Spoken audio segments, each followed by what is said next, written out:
Well, a very big welcome to Paris and to the Paralympic Judo.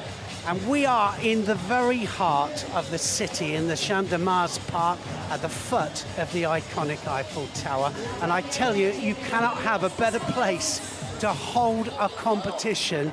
And it's been the home of the judo and the wrestling, and now the para-judo is just about to begin. And the crowd, as always in this stadium here, the Champ de Mars Arena, absolutely ready to go, and the flags are absolutely flying. And as with the Olympic Games, the Paralympic support there for the French, you can see the flags flying, and it's going to be one great atmosphere here in this stadium. Now, para-judo is all about visually impaired, and we've got two categories of visually impaired, the J1 and the J2. The J1 is totally blind. J2 is the ones with visually impaired. It can be any number of different impairments, but they're all categorized in the same one. The J1s are totally blind, and we've got several categories each day over the 3 days that we're going to bring you. There are 8 categories in the men's, 8 categories in all, 4 in the men's and 4 in the ladies for J1 and J2. And so the coup de bâton is going to be performed by Roman Dicko, the Olympic bronze medalist from Tokyo 2020. Also the gold medal team winner in Tokyo as well. And big smiles on her face. And just a little bit about the history of the coup de bâton, which it's an old tradition actually from the French theatre, and someone would hit the floor just before the start of the show, and that's what's going to happen here. It's to signify the start of play. We'll see her perform that in a second. We're going to open up the competition. We have one match. This is all about preliminary rounds in this early part of the competition. It's preliminaries, and then it's all medal matches a little bit later on, which I'll be doing with John Cullen, who's doing the commentary on mat 2. We're on mat 1 here. Men's under 60 kilograms, round of 16. One match to be fought first of all.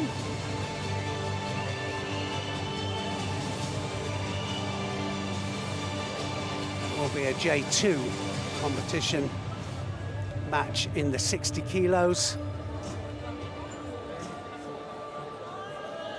And that will be Rubin will be up against Gavilan. Lorenzo will come and give you some information about them as they come out.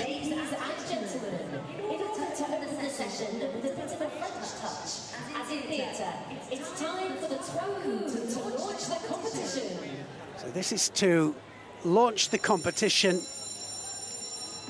I think it's a lovely tradition, I really do. Just imagine being in the theatre and they'd actually hit the floor before the start of the show in the theatre. And she will be wielding what they call a brigadier. And a massive reception there for Roman Dicko.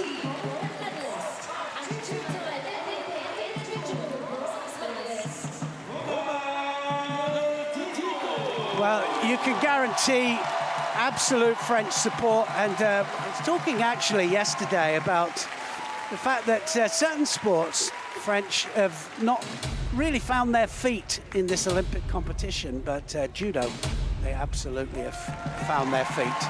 And there it is. Coup de bâton.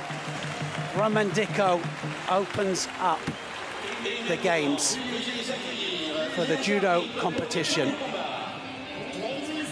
The rules are exactly the same as able-bodied, and it's all about scoring ippon, and you can score an ippon by either throwing your opponent onto their back.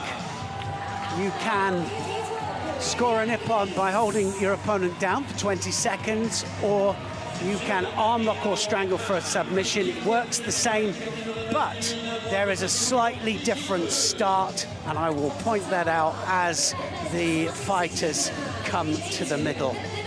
And the difference, big difference being that they will start gripped up, and that doesn't happen in able-bodied. So this is the first, well, what a good way to start there with somebody French coming out, and until Rubin will step out here in white, and he's up against Luis Daniel Gavilan Lorenzo of Spain.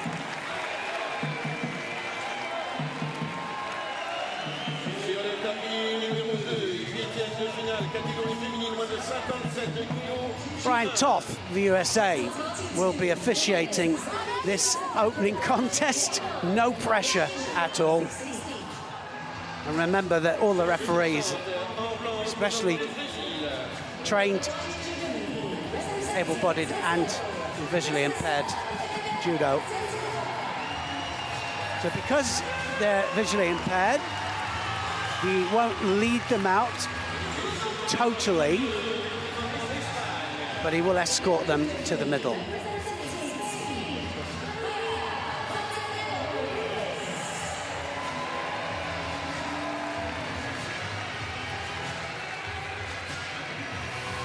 So Lorenzo of Spain, 9th in the under 66 kilos category, Rio de Janeiro.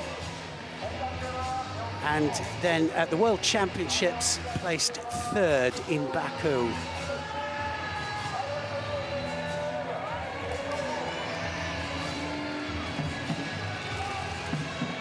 Rubin will be in white, and Lorenzo in blue.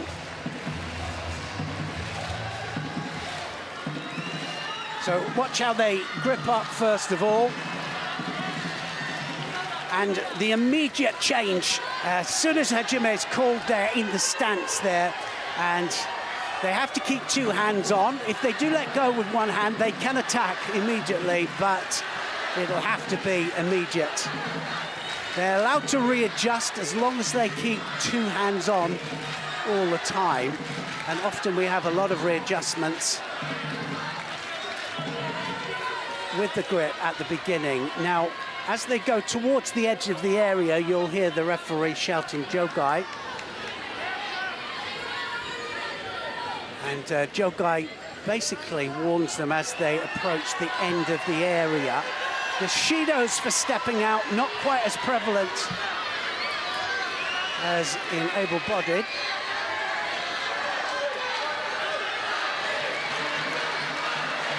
But they'll give them sometimes benefit of the doubt. And the transitions and the standing and the throwing and the groundwork exactly the same here. And they do get shidos if they persist in being passive, if they don't attack. So watch the readjustment here of the kumakata, the grips, and now away they go. So it's left against right here.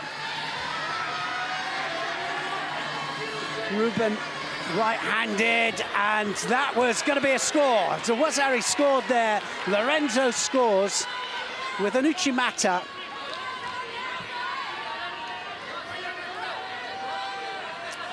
So 2 Wazaris will finish it off as well. 2 Wazaris equal an ippon, and now it's Rubin of France that has it all to do.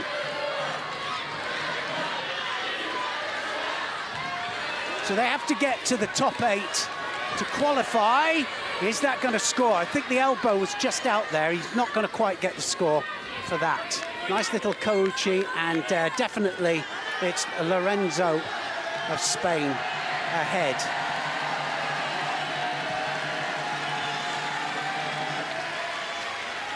So 1 right, 1 left, and it makes a big difference with the stance.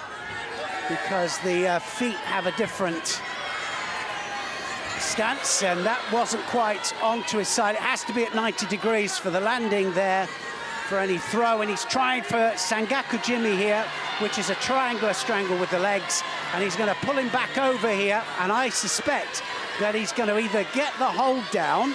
If he can pull himself on top, the referee will call offside komi, but he'll have to go onto the arm there in order to pull him over, or he could triangulate the legs for a strangle. The referee says, well, I've seen enough. We're going to stand this up. We're going to go again. Remember, it's all preliminary rounds in this early start, this early part of the competition, and then we get to the medals a little bit later on. They have to get to last 8 to stand any chance of a medal. Otherwise, it's an early bath, I'm afraid.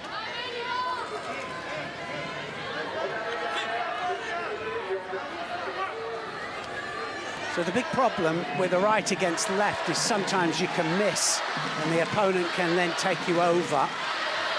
Now they're approaching the to the edge, and the referee shouting, Jogai, that's going to be a second Wazari, is it? Not quite. The referee hasn't called it. It was so close, and he almost finished it off there, Lorenzo. This will take the winner into the top 8.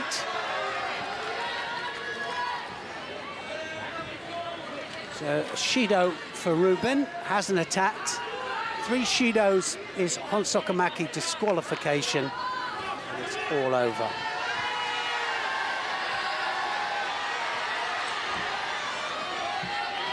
Well, he'll have to keep hold. He'll get the benefit of the doubt there for that particular sacrifice sumigaeshi technique. And we often see a lot of them when they, especially when they're getting penalties for passivity, they start dropping, sacrificing their own body weight. And if they don't move the opponent, don't break their balance, then they get penalised for it. Needs to do something now, Rubin.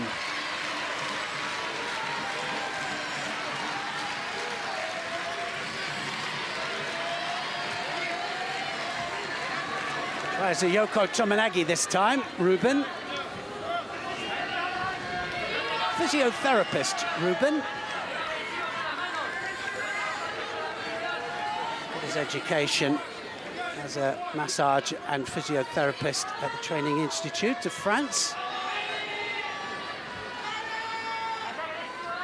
So to be able to compete in Olympic Games on home ground, that's it. It's going to be all over. Wazari Wazetti Ippon, and I'm afraid that Rubin will go no further.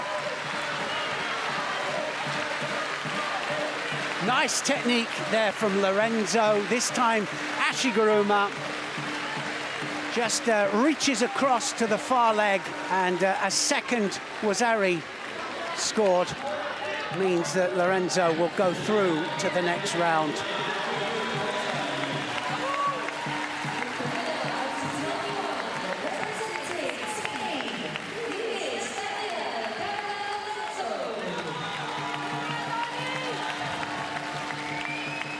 Gavilan Lorenzo with some nice technique, starts off Judo with 2 well-executed techniques there to win him the contest. That was the second one there. Ashiguruma catches the outside of the leg there, controls it all the way down, and through to the last 8 he goes.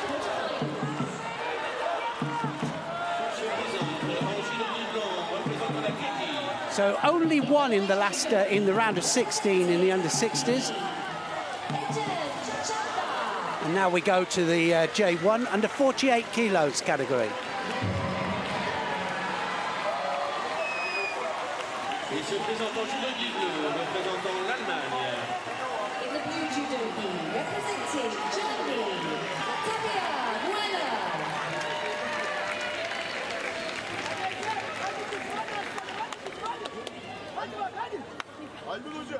Kendini çıkar.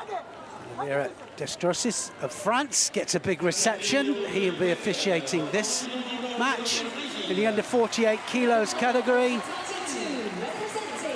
So, oh, so this is the under 57 kilos category stepping out here.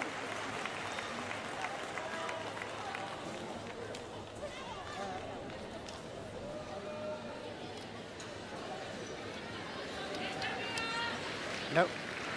Yes, I was, so it is actually the under 48 kilos category, and we've got Tasmin Kavar of Turkey up against Muller of Germany.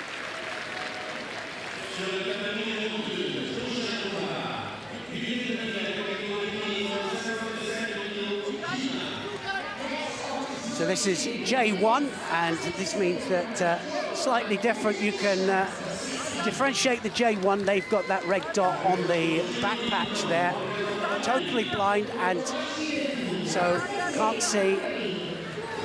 And in order, the referee will shout the command to get them back into the middle there.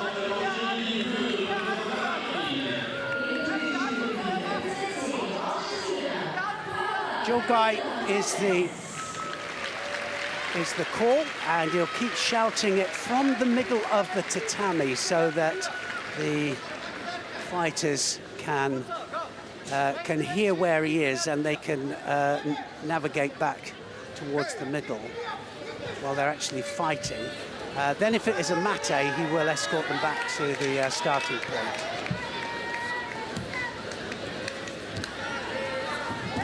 Sometimes, because of the nature of the sport, there's slight disorientation as to know where you are, and so that's why he will escort them back.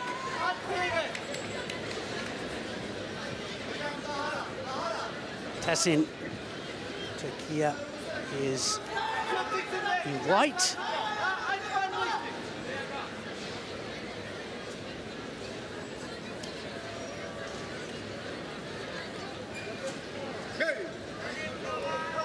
Third place in Rio de Janeiro.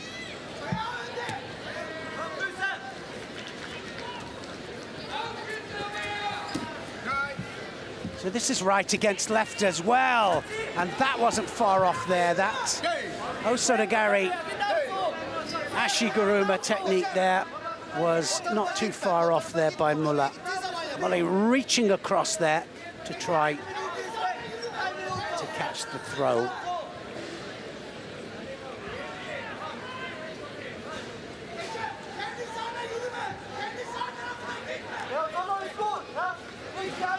Well, got her education in biochemistry.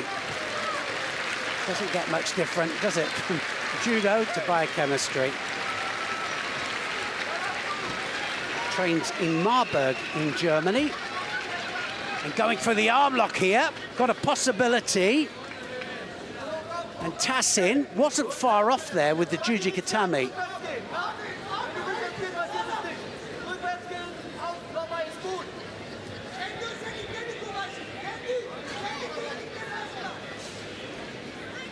So remember the differences then with J1, J2. This is J1 at under 48 kilograms. We have a J2 under 48 kilograms category as well. And that's a Tomonagi! I think that might be Ippon. It is Ippon. What a beautiful Ippon that was. Yoko Tomonagi there by Tassin Kavar of Turkey. And what an Ippon. Beautiful judo there. That will put her through.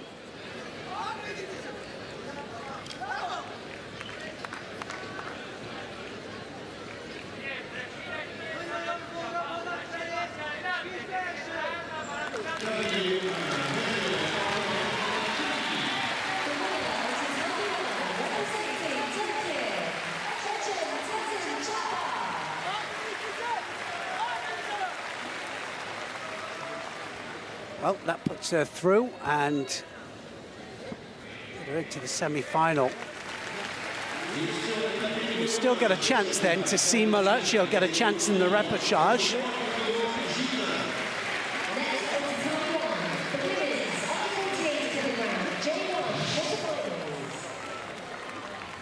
What a nice entry there for the Tomanagi.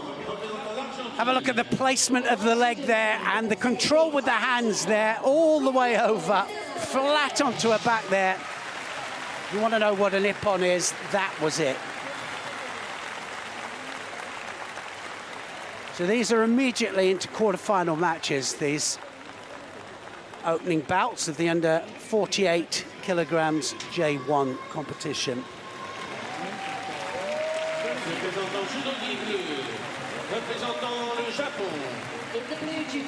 Second contest then, here on mat number 1 in the under 48 kilograms J1, and we've got Lezma of Argentina,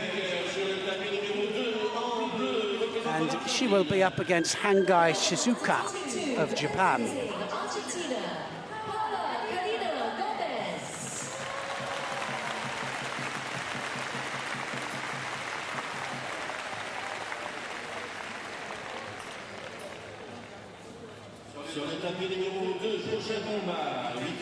So as you see, the referee will take over at the top of the steps there. The coaches lead the fighters on.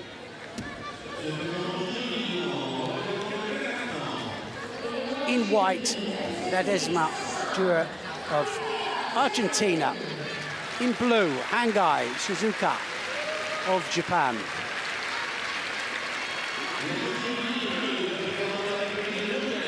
Third in the World Championships in Baku, Lezma. Hangai, fifth in that World Championships. She'll want to go one step further here at the Paralympic Games. Well, we use the feet a lot in judo. We also control everything through the hands. The whole idea is that the kazushi, what we call kazushi, which is the breaking of balance, it all stems through the grips of the sleeve and the lapel. They have to grip up here in J1. Referee calls the mate, and she has to escort them back. Just that little bit too close to the edge there. And the jogai didn't manage to turn them back into the middle.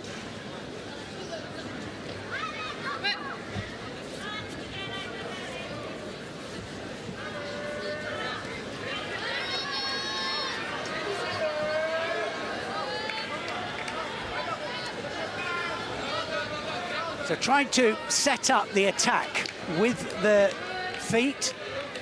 And as you see, again, they're going towards the edge there. Jogai being called from the central part of the area there, trying to get them to turn and come back in.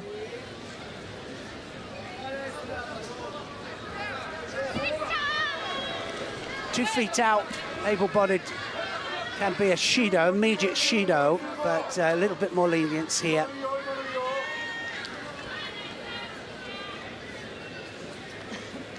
So neither one of them really committed yet to a big technique. We saw some lovely judo in the previous round there with a really nice sacrifice technique.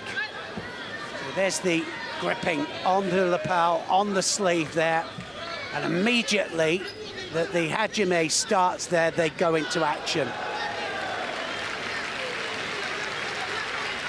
Very appreciative crowd here as well. They know the judo. Nice ouchigari there by Hangai.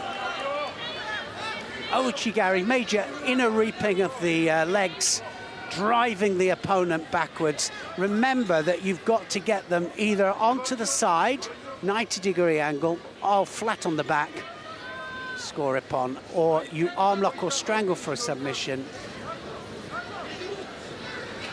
And there, sign language there telling Lezma that she has a Shido for not attacking. And she signs it with one finger on the palm of the hands.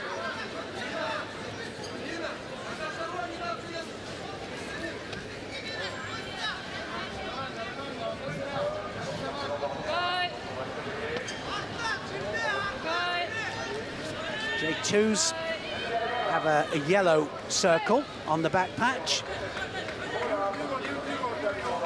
J1s have a red circle. If they're deaf and blind, then they will have both a yellow and a red circle on their back patch.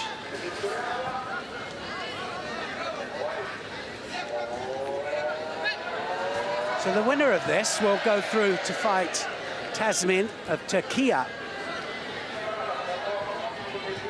in the, oh, look at that. That's nice. He was well in there. That Osaragari there, well in, just didn't quite have enough control there with the hands.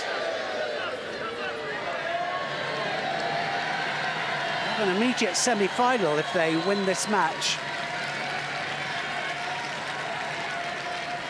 The loser will go into the Repercharge final match. They'll have to win that then to fight for third place. So away they go again. Look at the readjustment there from Hangai on the sleeve. And there, Kouchigari. Well, it was a Kouchigaki actually. She hooked the leg, pulled it in, didn't quite get the landing. And now straight in for the Osai Komi. Are we going to see a bit of groundwork? And didn't quite have the control there, and Lezma Dur just manages to avoid.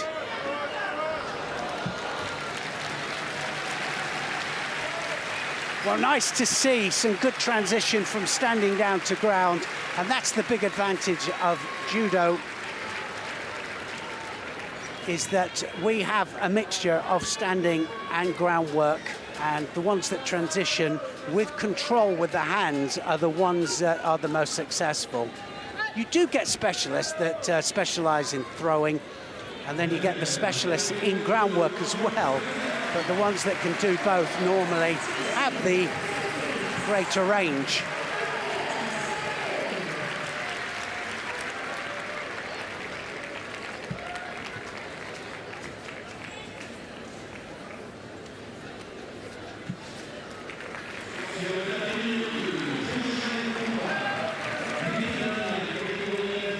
Well, it's right to right. You can see that both their right legs are forward, more predominantly so, which enables the opposition to hook the leg.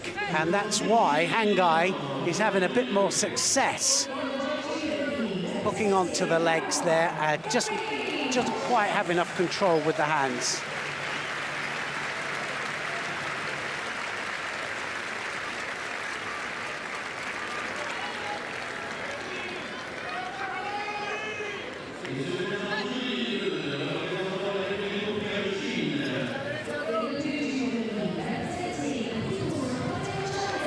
Well, she's got to do an attack. Lezma's already got a Shido on the board. One more Shido will really put her under pressure, because then one more and it's out. And they don't want to lose the contest like that. They want to keep it positive if possible. And another good attack there from Hangai.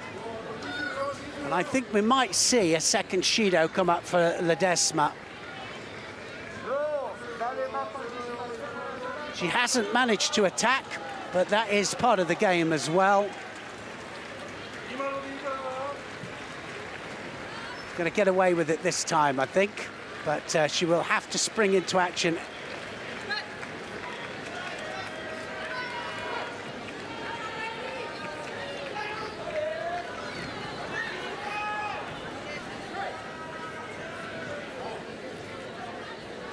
Came second in the Pan American Games as well, Lezma.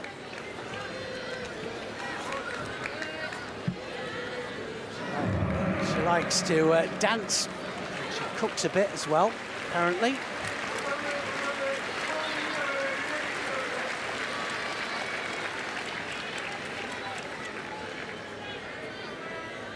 So this is the second penalty now.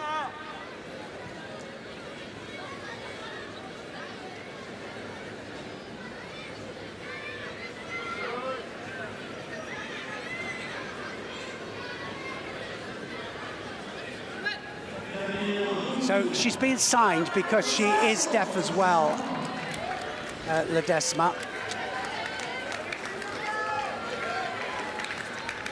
So through sign language, she knows exactly what the situation is. So she's been warned again that she's got to do some attacks.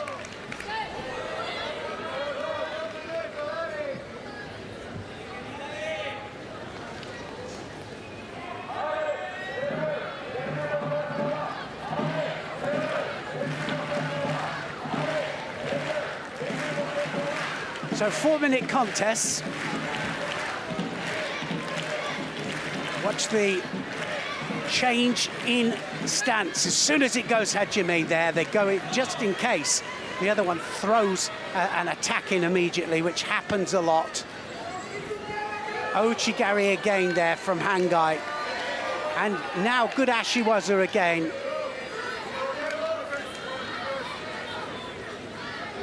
Ashiwaza, basically Ashi meaning ankle or foot, Waza meaning technique, so any kind of Ashiwaza there on the outside or the inside of the leg trips the opponent. So there's the second Shido now. She will get signed for second. So 2 fingers go onto the top of the hand there just to indicate second Shido. And Lezma now knows that she has to spring an attack. It's all-out attack here from Hangai Shizuka.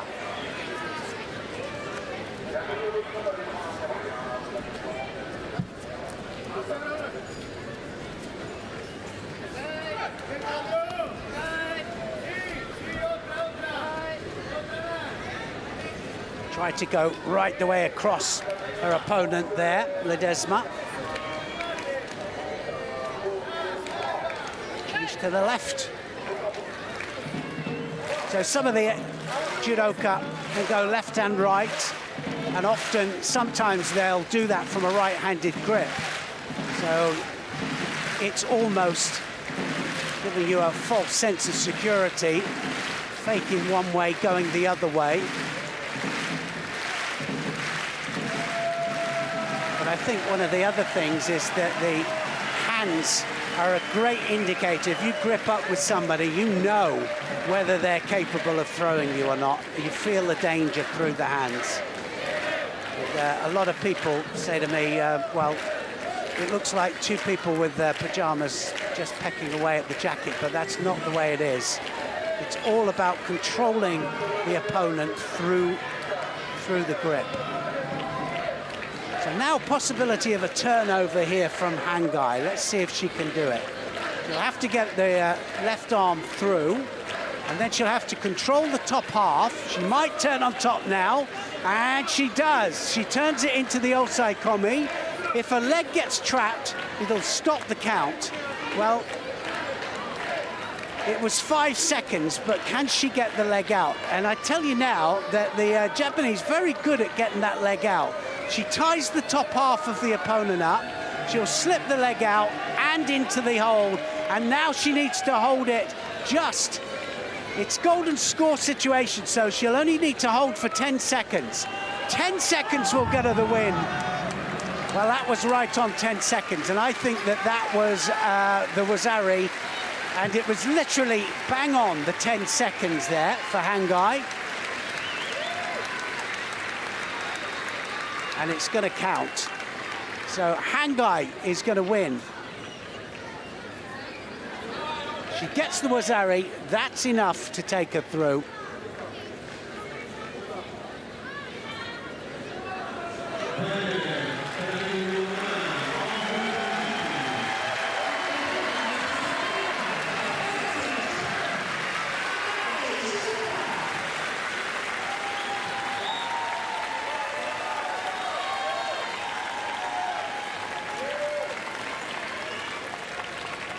Hangai of Japan wins this quarterfinal to take her through against Tazin of Turkey. We'll see that a little bit later on.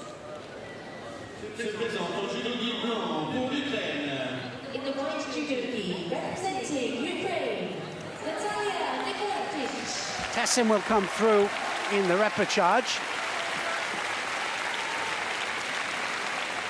Sorry, Lezma will come through in the Repercharge. Next up.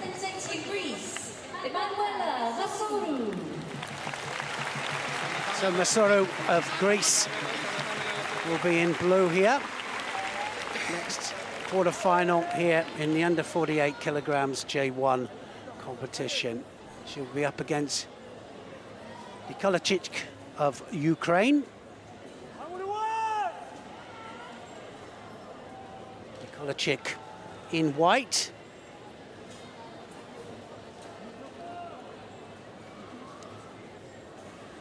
Third place in Baku in the World Championships, Nicolic.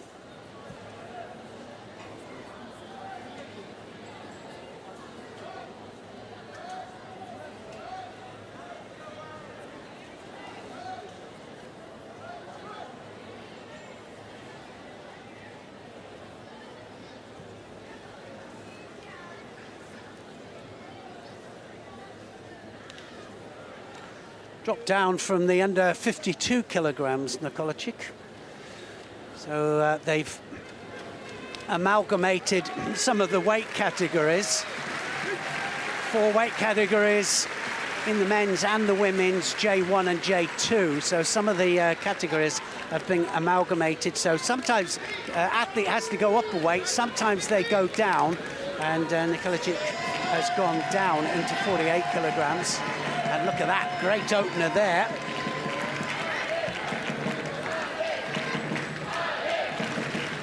Muru of Greece, straight into the attack.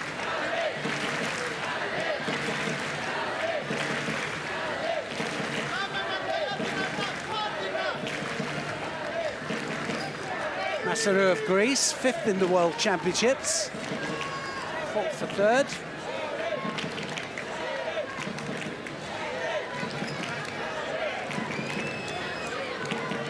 A music graduate. Look at the stance there of Nicolic, the Ukraine. Very upright. Also to Gary, looking for the big technique. It's a lot to do with stance as well. Judo, the better the stance, the better the defense, and also it gives you a lot more opportunity because we are a throwing sport as well as groundwork. It gives us much more opportunity and more range, actually.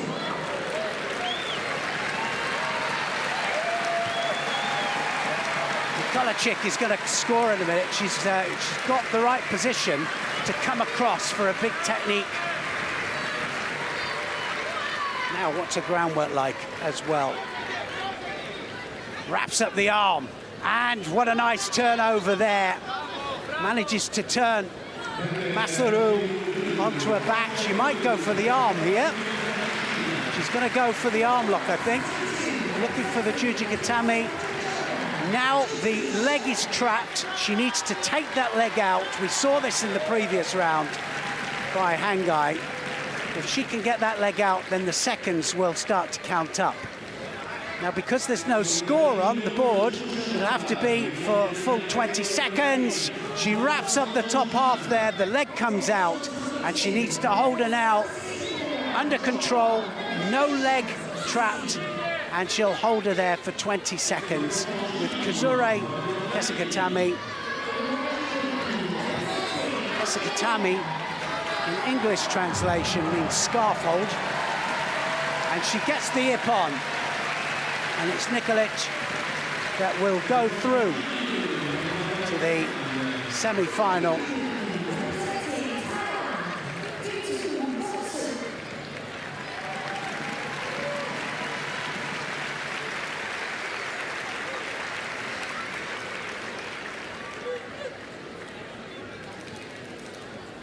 Muru will get the chance in the Repercharge. Have one more fight, and she'll have to win that one to qualify for a fight for 3rd.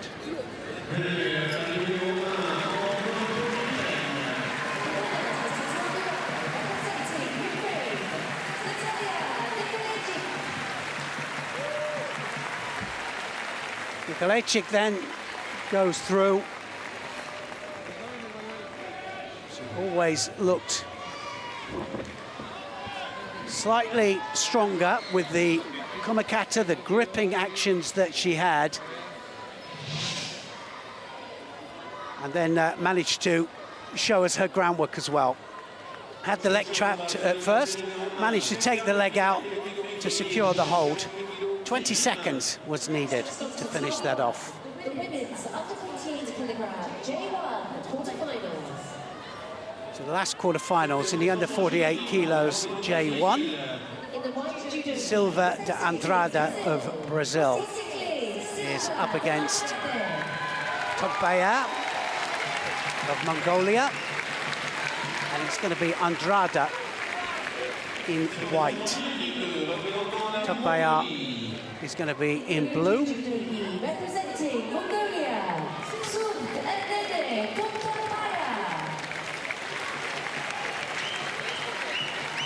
Togtokhbayar coming out second. It's Andrada that leads out first of all. Andrada, well, she said she likes going to the beach, but maybe that's after this. Certainly not in Paris with the rain pelting down here in the Champ de Mars.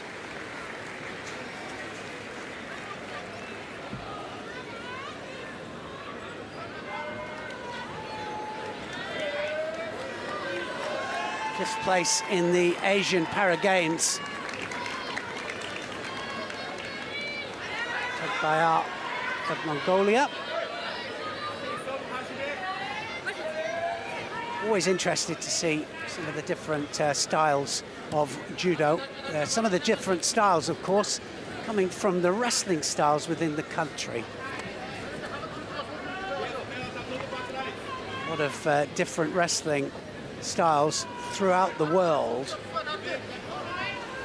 And I'm talking about Mongolia, Georgia, a lot of the Uzbek, Kazakh wrestling styles that, well, they started them off doing judo after the wrestling, and then, of course, you can see quite clearly sometimes the wrestling style that they come from. Now then, possibility of a strangle here.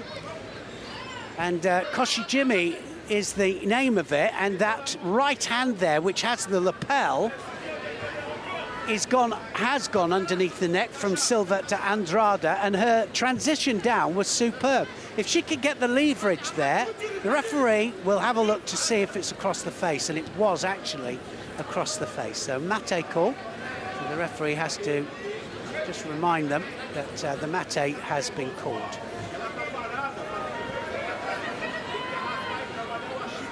Mate just enables them to stand up.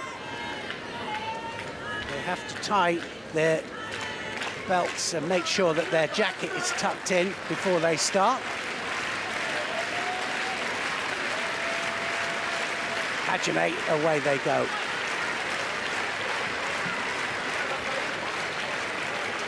So this is right to right. Both looking for the range, trying to feel the range for the Ashiwaza. And if they feel the range, if they touch the leg, then sometimes they'll come across with the big Osotogari, or sometimes an Ashiguruma, which is more of a forward throw.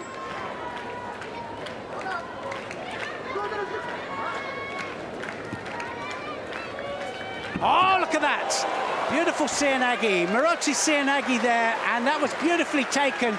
Great transition as well there. Silva Andrada there with a brilliant bit of judo and follows it right the way down. Just needs 10 seconds. That's all she needed, because she had the Wazari on the board already. And if you have a Wazari on the board, then only 10 seconds needed for the hold down to get the Wazetti ippon. Silva Andrada shows the way. That was brilliant stuff from her. And it's going to be Silva Andrada who will go through against Nicolic of the Ukraine in the second semi-final. So Tasmin Kavdar of Turkey against Hangai of Japan. Nicolic will be up against Andrada of Brazil.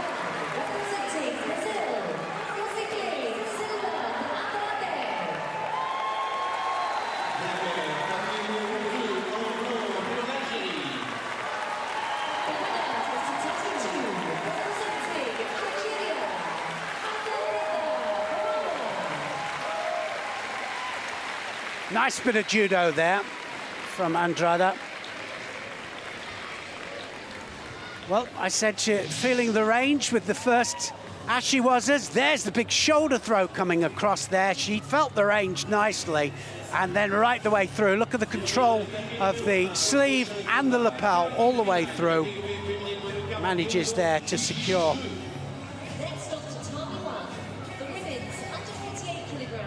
Secure the hold for the rest of the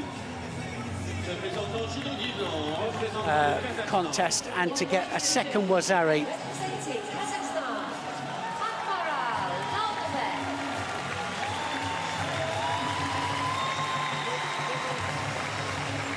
Et se présentant judo guide bleu, représentant l'Inde.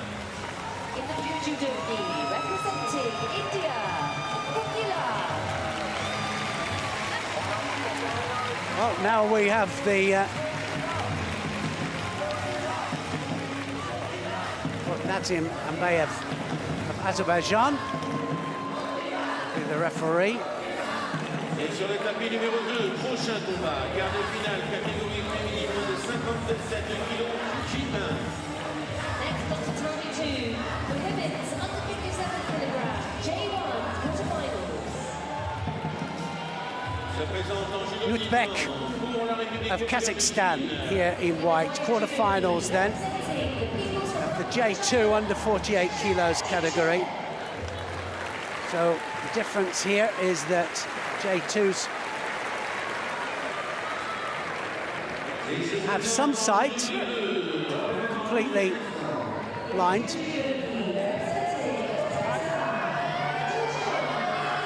This first round match, which is a quarter-final, go directly into the semi-final here. You'll see that there'll be just a little bit less lenience towards the edge there. They can sometimes negotiate themselves back to the central point.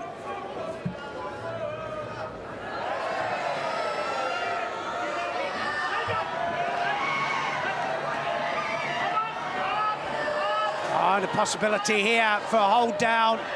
Seeing some good groundwork here in the opening contest. And she's looking for the arm here. She was right onto the arm, and that was almost out straight there.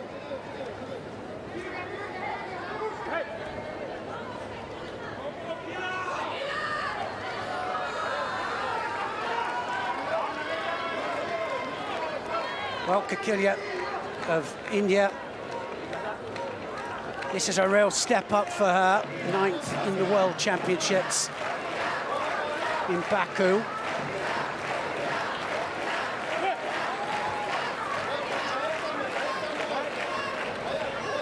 Talking to the Indian coach just prior to the start, and he said, well, we've got high hopes for our athletes.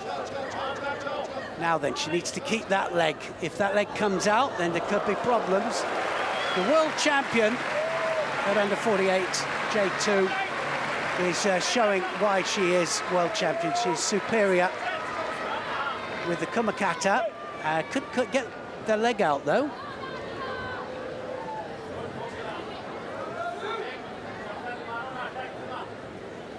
Also represented Kazakhstan in non-para judo as well at the World Junior Championships. That was in 2017 and 18.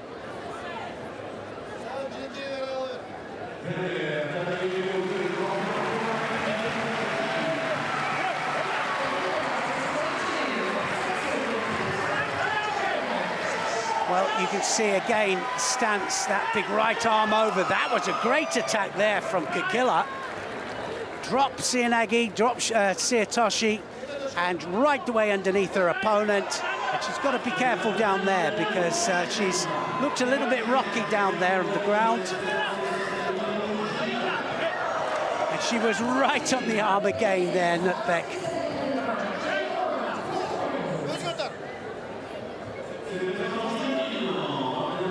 But the Uzbeks and the Kazakhs, good with the arm bars, because often they, part of their wrestling strategies include arm locks, strangles. Well, just dropped onto her knees there, Kilia. And again, looking for the Jujigatami here, Nauatbek. And she was onto the arm again. Just needs to take her time a little bit with it. Sometimes you need to just take a little bit of a step back before you go in for it.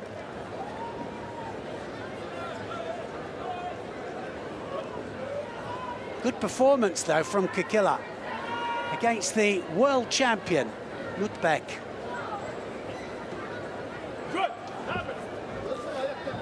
Never an easy draw when you draw the world champion first match. That might be it. That's the Wazari. And that was still game on, even though she was on her knees there. Nauatbek managed to still keep control with the hands, drive her opponent backwards there, and gets a Wazari scored. So what you can't do, basically, which Kilia tried to do there, is wait for the referee to shout mate. It's still game on as long as the opponent attacks immediately.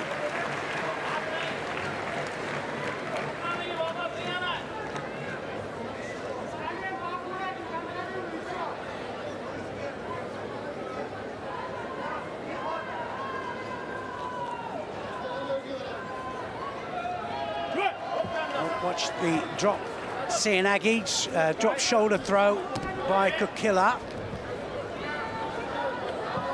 That's her best chance, and Nauatbek, of course, now looking for the finish here. Nice little turnover here.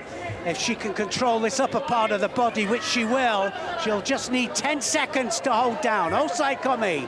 And now 10 seconds is starting to click up. We can see the counting, the clock there counting up, sorry, and now we're going to see the second Wazari, and the world champion is through to the semi-final.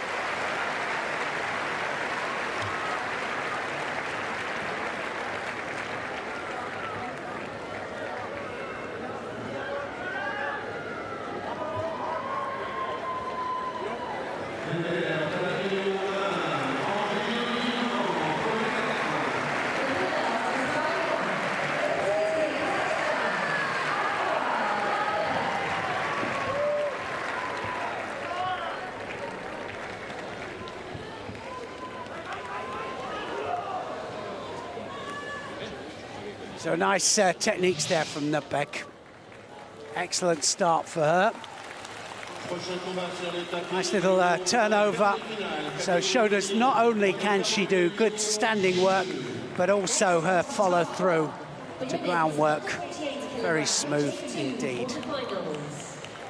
Second quarter-final.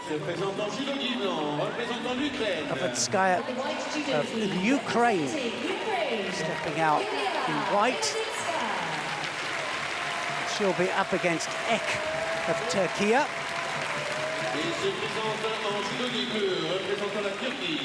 In the blue judo gi, representing Turkey,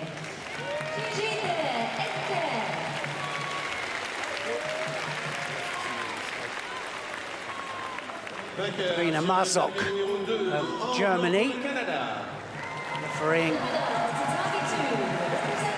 this early contest, this quarter-final.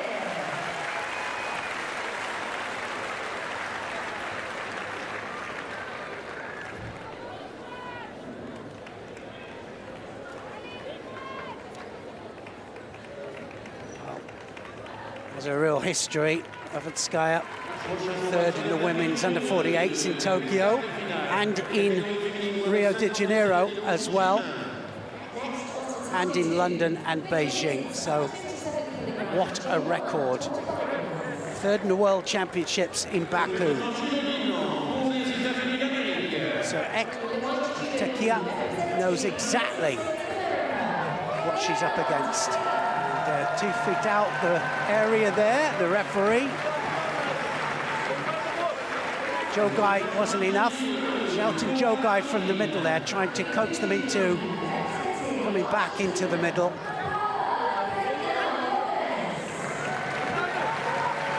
Skrypak, 35 years of age. 24 years of age. So big age difference.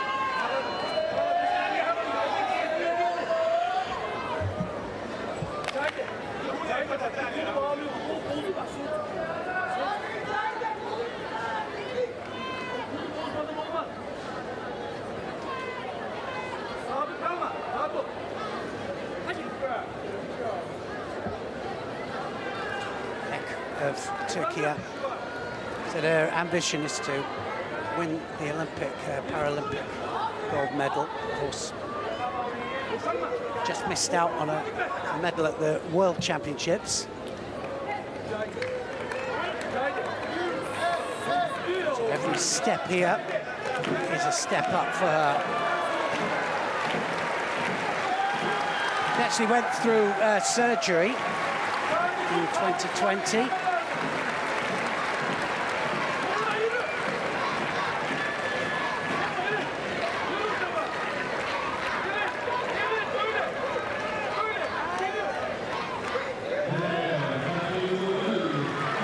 Step across there from Skrypak.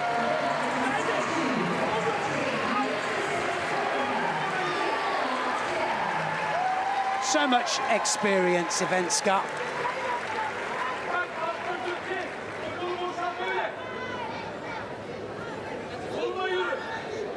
Also second in the European Championships. That was in Rotterdam just a couple of months ago.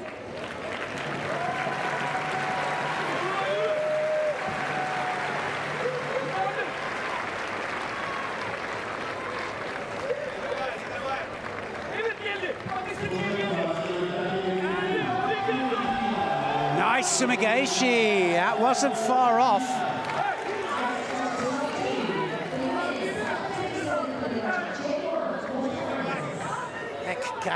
Then just doing that Sumigaeshi off to the side, almost scoring.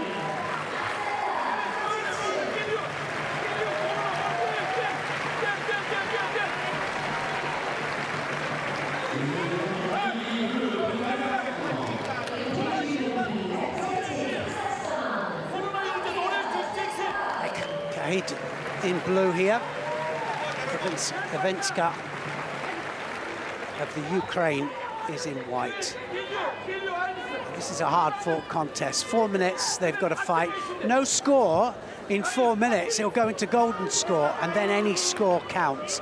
And that includes a 3 Judo penalty, which we don't see that many of, I have to say, in visually impaired judo. A bit more leniency for the edge play.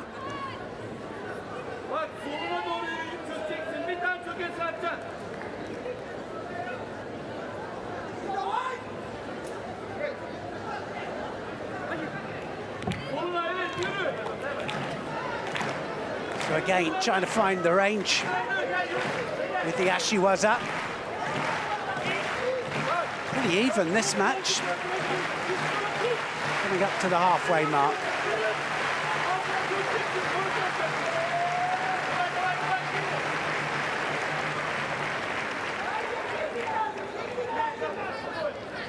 Well, because of her longevity in the sport and her success, of course, 3rd place in 3 Olympic Games, 5th in Beijing, in China. But that's a remarkable achievement. And she actually received the title of Master of Sport in the Ukraine. And she also received the Princess Olga, Order of Princess Olga in the Ukraine. So a really appreciated athlete, and He's gone across there for Soto Makakomi.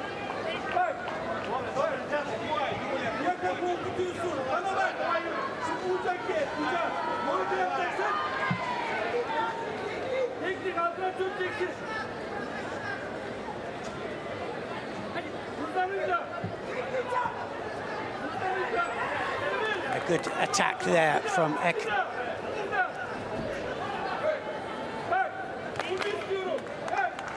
Well, it's going to be who can dig in deepest now, because that's the part of the contest that we're coming up to. So who's going to get the tiredest? Keep their concentration. Oh, nice. Oh, yes, good change of direction.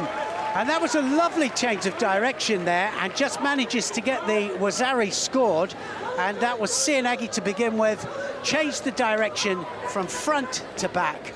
Managed to take the very experienced Ivanskaya onto her side.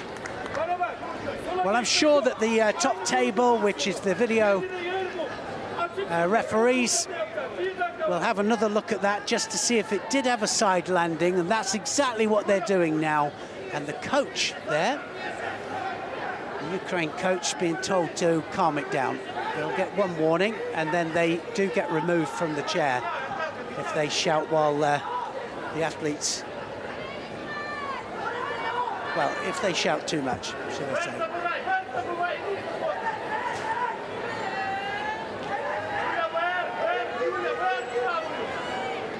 Well, now she's got it all to do, and into the last minute of the contest. Venska knows that she needs to pull a big technique out of the bag. So the referee supervisors and the commission having a little, yeah, and he's been told to leave. So he's had an invitation to take a new seat.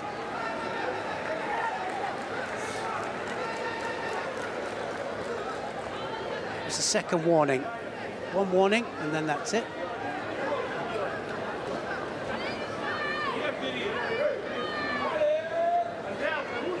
So Shido piece actually on the board. That's the little yellow flag there you can see up on the board. And 3 of those, it's all over anyway. So given for different things, either going out of the edge of the area, not attacking at the right time, something that's against the spirit of judo.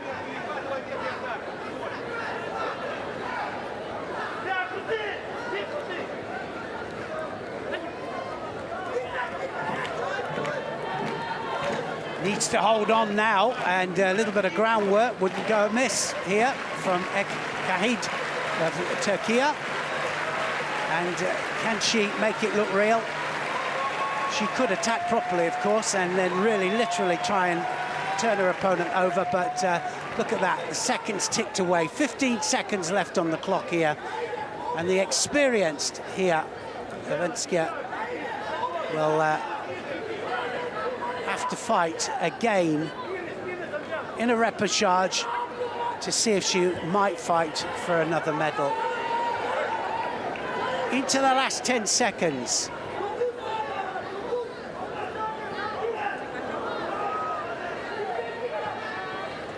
This is going to be a big surprise, but credit to the younger Ek Kahid.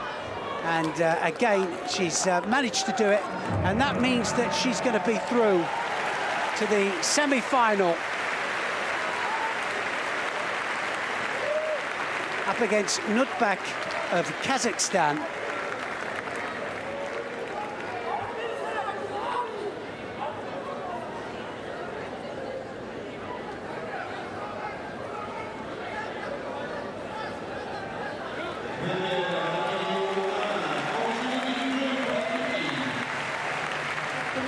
So an opportune technique, good change of direction, managed to just be enough to take Ek through against Nauatbek. There's Sianagi, look at the change of direction there. Drops down for the very low shoulder throw there. Managed to hook the inside of the leg to change the direction. But it does mean that her coach won't be able to sit in the chair for the remainder of the day. So that's, I'm afraid she's going to have to do it alone.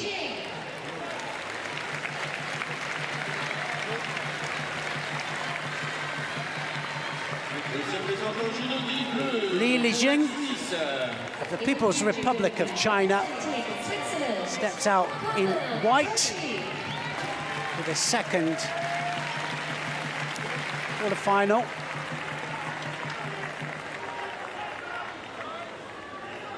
And she's up a bit against Brussig of Switzerland.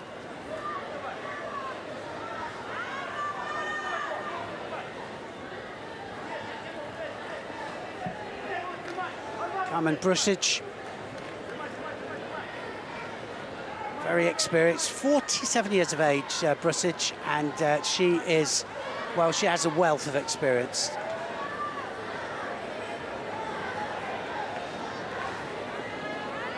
First in the Paralympics in London, in Great Britain, second in Rio de Janeiro, Brussig. She's wearing blue here, and Li Lijing of China in white. She was the Paralympic champion in Rio de Janeiro 2016, that's quite a way back, and world champion in 2014. Hoping to rekindle some of the old form. So exactly the same, have to grip up. They have to have a fair, oh, look at that. Oh, tip on, she scored it on.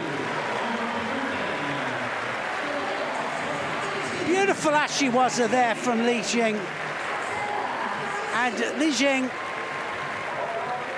manages to sweep Brussig cleanly onto her back there, and that's an early bath. Well, it's not quite, because she has got another chance in the Repercharge. Li Lijing then manages to do a beautifully timed Ashy Wazza. Well, you can use it to upset the balance, but you can also use it for this reason, and that's to throw your partner flat on the back.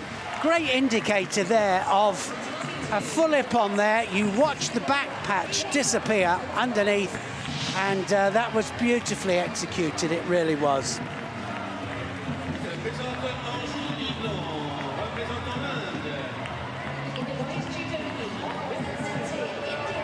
Wow, seen some great hip-ons here in these early rounds.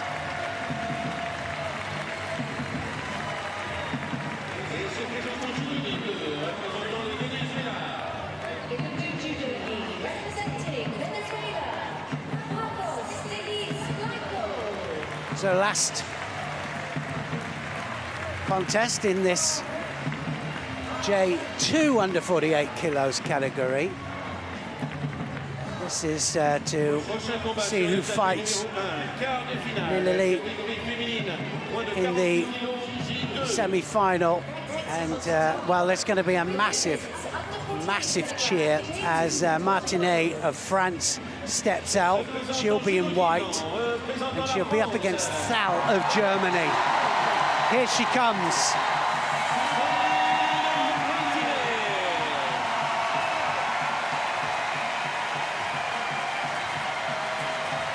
Number one in the under 52 kilos category in Rio de Janeiro. Then she came down to under 48 kilos in Tokyo. She came second in Tokyo.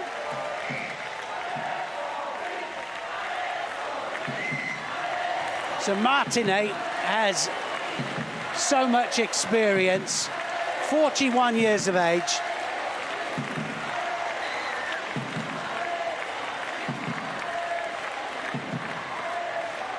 And Isabel Thal, everything for her is just experience. First time as a Paralympian, Her ambition was to compete at the 2024 Paralympic Games, and it's just coming true. Studied sports science at the university in Bochum, Germany.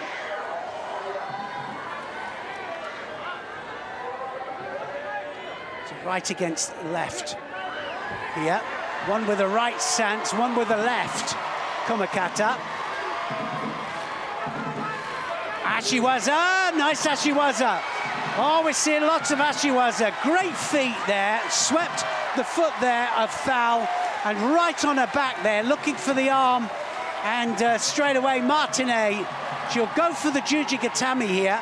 Look how she'll try and get the roll on the arm. She wasn't quite hooked in, and so lets it go. Well, the French support here all the way through the judo, the wrestling, and now the Paralympic judo has been incredible. They're right just behind me in the commentary position. I was going to say I'm glad to say, but I'm not sometimes difficult to hear. Great to hear the support, though. And, of course, a great opportunity. Paralympic Games on home soil means you can have your family here. Oh, look at that. Beautiful Seanagi, very low Toshi. And Martinet says, what do you think of that? As she stands up there and gets the crowd going.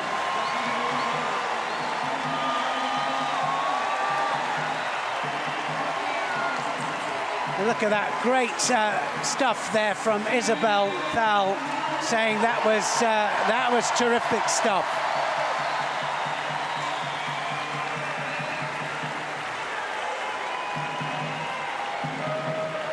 What a great start there from Sandrine Martinet.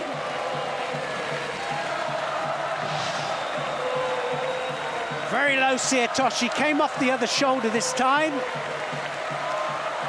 So you can come off the right or the left shoulder, doesn't matter, as long as you get the landing on the side at 90 degrees.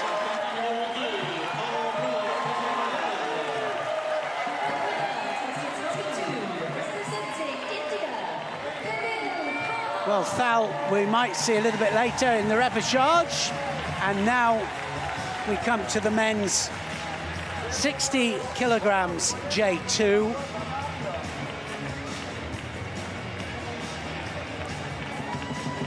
So remember that these are all the preliminary rounds. No medal matches this morning.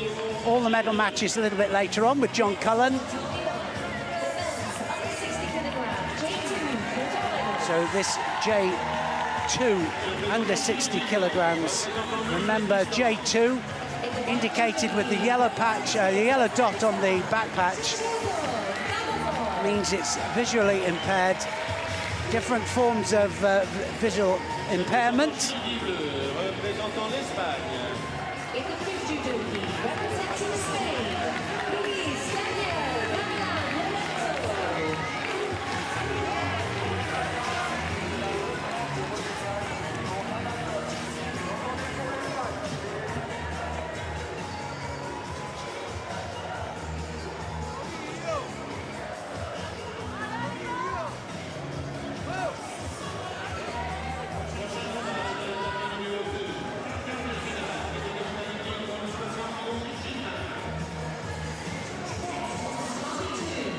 So here we go then, second round in this under 60 kilos J1. Nabazov, Uzbekistan, up against Gavilan Lorenzo of Spain, who we've already seen already a winner in the first round. So this is the quarterfinals. Winner of this goes through to the semi-final. Oh, and straight, well, that was across the face.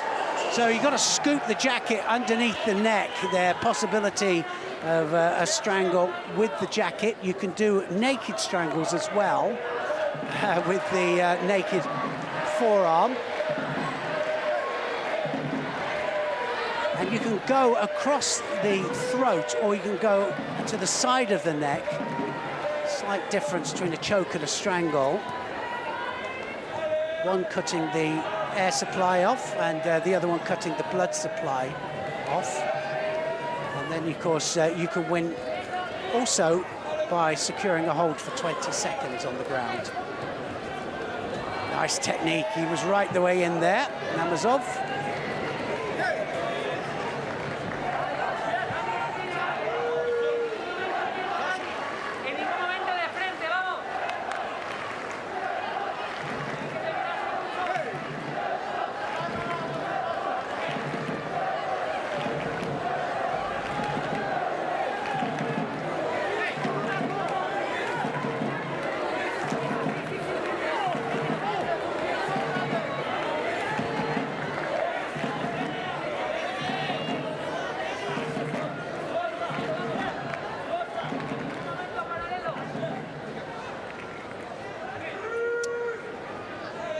So the coach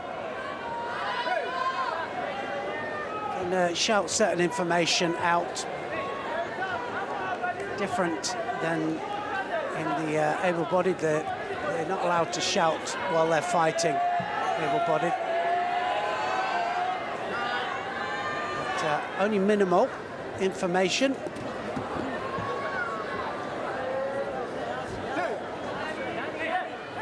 This is where most of the coaching goes, in the mates. So when the referee calls mate.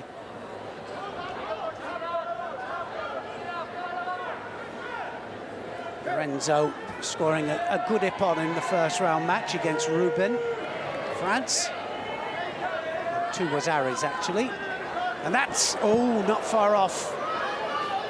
Namazov, right the way underneath there with the Tomanagi.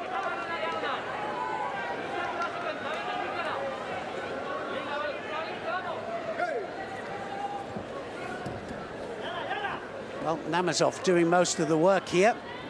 Nice ashiwaza, foot sweeps, sometimes to upset the balance. We've seen a couple of really nice examples that can score ippon as well. Ippon is the judo equivalent of a knockout in boxing.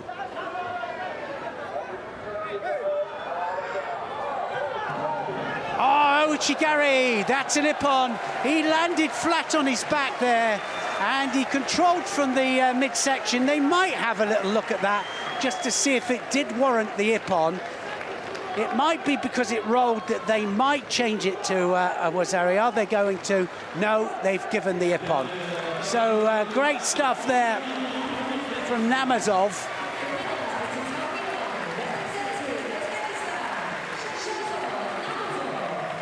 Lorenzo will go through to the Repercharge final match, and Namazov goes through to the semi-final.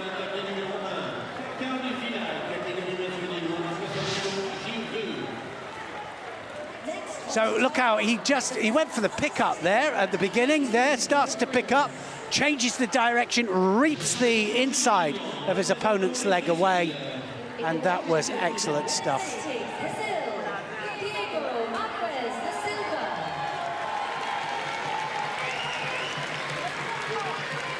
Marques de Silva of Brazil coming out for his second match.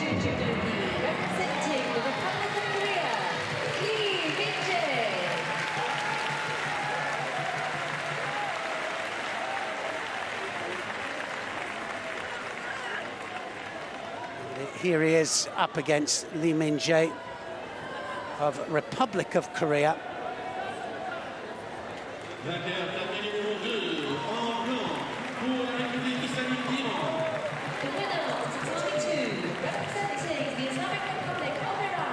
"33 years of age, Lee. 25 years of age, Marques de Silva. Marques de Silva in white here. Lee Min-jae in blue.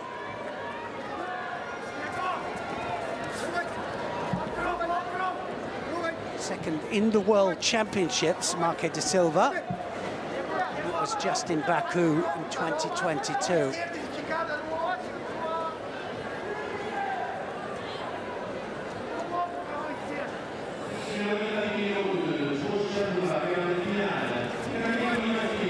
Sometimes we see an immediate attempt at a throw, but sometimes when it travels to the edge there, the jogai called by the referee just not quite enough to get the opponent to stay in. And they're just drifting out towards the edge, these two.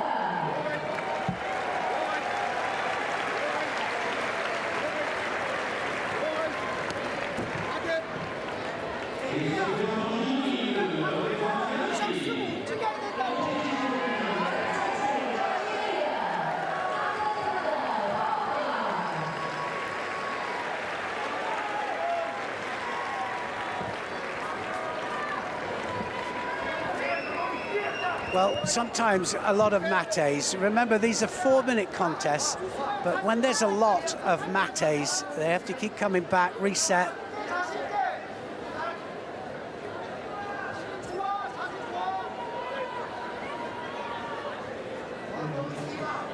So welcome to anybody that's just joined Parajudo. And the Parajudo is visually impaired judo. Two categories, J1 and J2. These are J2 judoka. J2 being visually impaired, which means that they have certain sight, certain times, and different things that will attribute to their situation with their eyes and also with their sight. A J1 is totally blind. 4 weight categories in men's and women's. And as I said at the beginning, there are some amalgamated weight categories now, so slightly different to able-bodied. 60s and 48 kilograms, J1, J2 for the lightest weight category. 73 and 57 kilograms is the second one up. Then you've got under 90s, under 70s, and then plus 90s and plus 70s is the heavy divisions.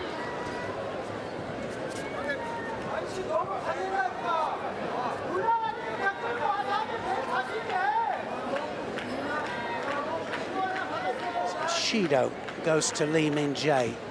1 Shido on the board. And basically that's just telling Lee that he's got to attack more and he's got to be a little bit more positive, and there he goes.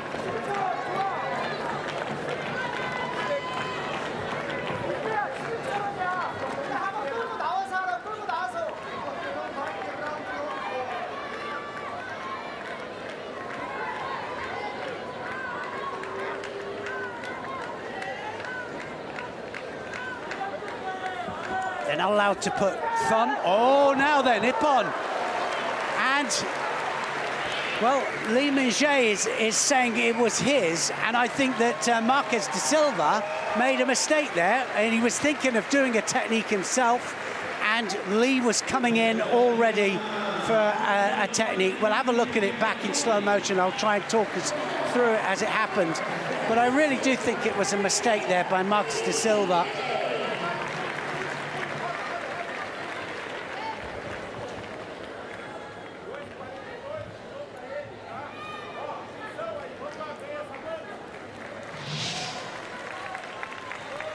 Yes, it was Marques de Silva decides, well, I'm going to do an attack, and halfway does the attack, but it was the reaping action there from Lee Min-jae, turned it into his attack, and he gets the score. Next on to Tatami 1, the men's under 60 kilogram J2 quarterfinals. Next. Next, J2 under 60 kilograms quarterfinal, and we've got Karava of the Ukraine, and he's going to be up against Al-Qaeda of Algeria. In the blue judo gi, representing Algeria, Ishaq Al-Qaeda.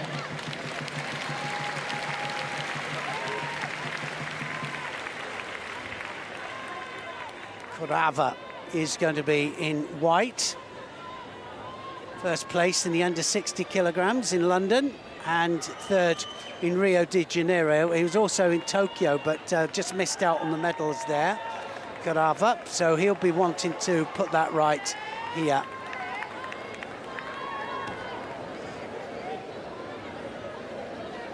Oldakioda of Algeria.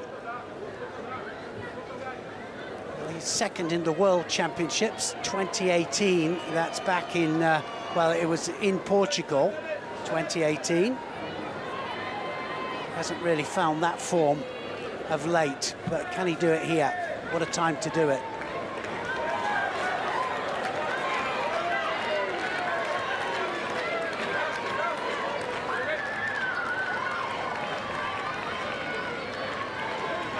Right against left. They've got to put two hands on. So one hand comes off. That's one of the Judo penalties for sure. If they get one hand off, then they've got to go in immediately and make sure that every technique that they do breaks the balance of the opponent.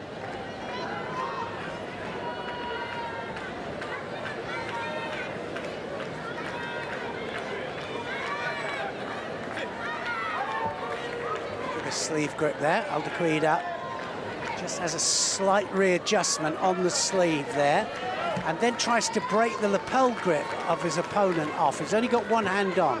That hand will have to go on. Well, he might get a penalty for keeping. That's twice now he's done it.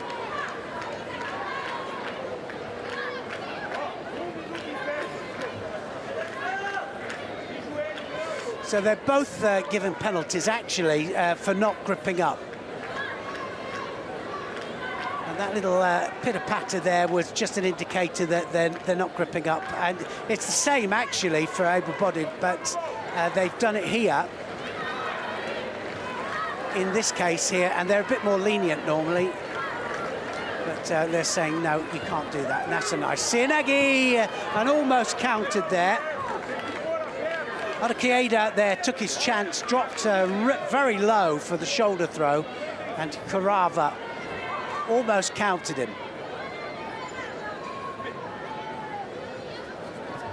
Well, I've got to say that we've seen some really nice Ippon Judo at this Paralympic Judo event.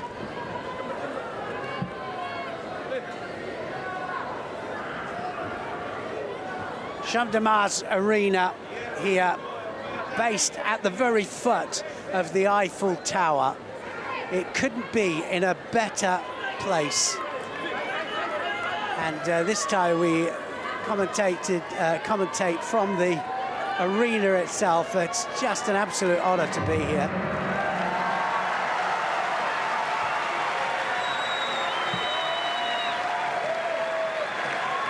And this is a specially built stadium as well. This is all coming down straight after the Olympic Games.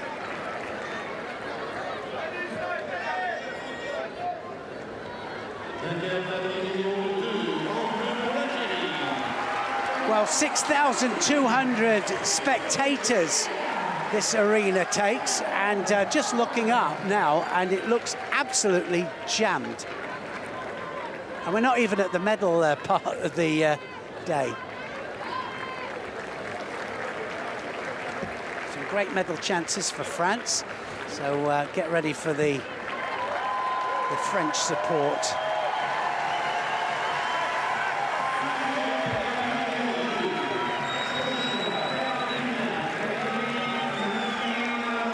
Second Judo goes to Kavar, because actually it's Oldakioda there that he's negotiating and initiating most of the attacking, and it's Kavar is waiting for the counter-attack.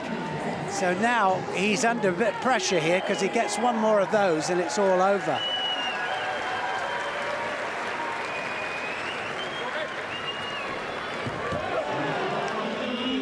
Good sumigashi there, Oldakioda.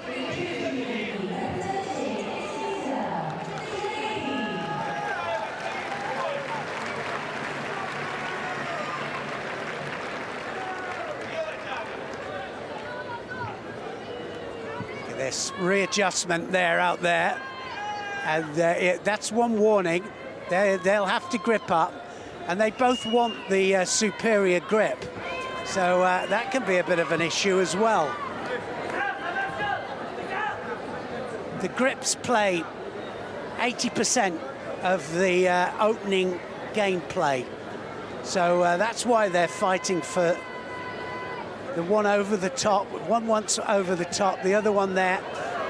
He's in a position where he felt comfortable to attack, and I've got to say Togtokhbayar is the one that's initiating most of the big attacks. Still no score on the board, just penalties, just over halfway.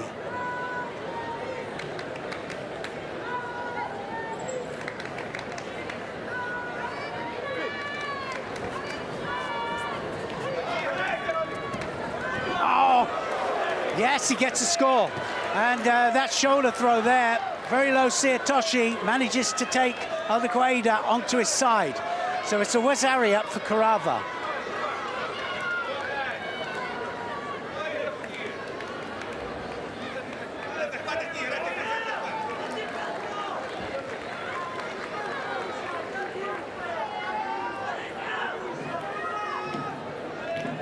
Kind of against the run of play there, a little bit. Togtokhbayar made a bit of a mistake, and well, I've got to say, it was good drive from Kavar to put him ahead.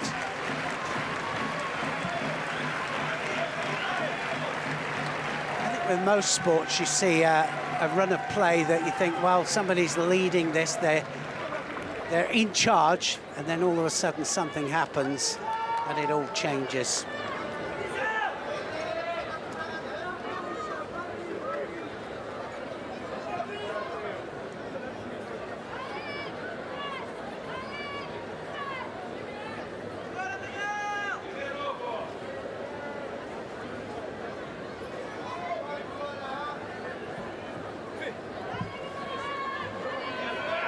He's also a master of sport in the Ukraine. Kavar, and you can see why.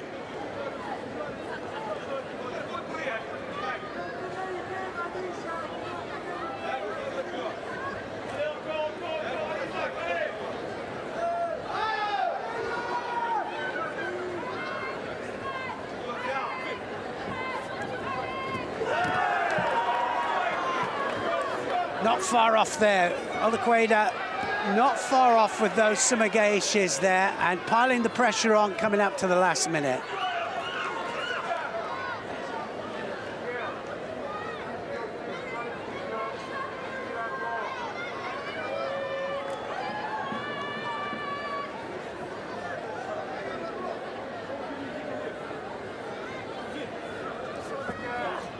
Oh, it's got it. Oh, it's a Wazari.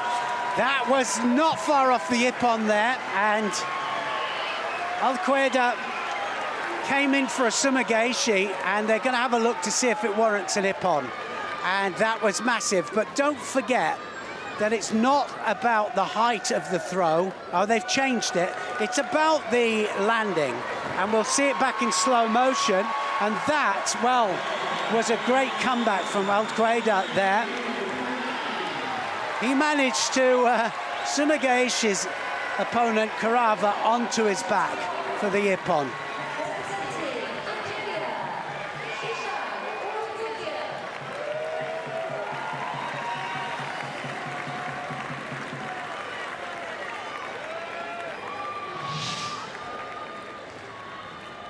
So look at that sumigaishi there, beautifully done there. And I think it was more for the bridge. If you have a bridging action, then they'll still count it as the ippon.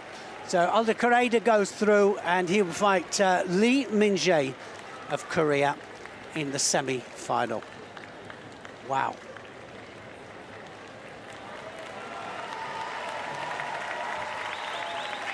Last quarter-final in this under-60s J2.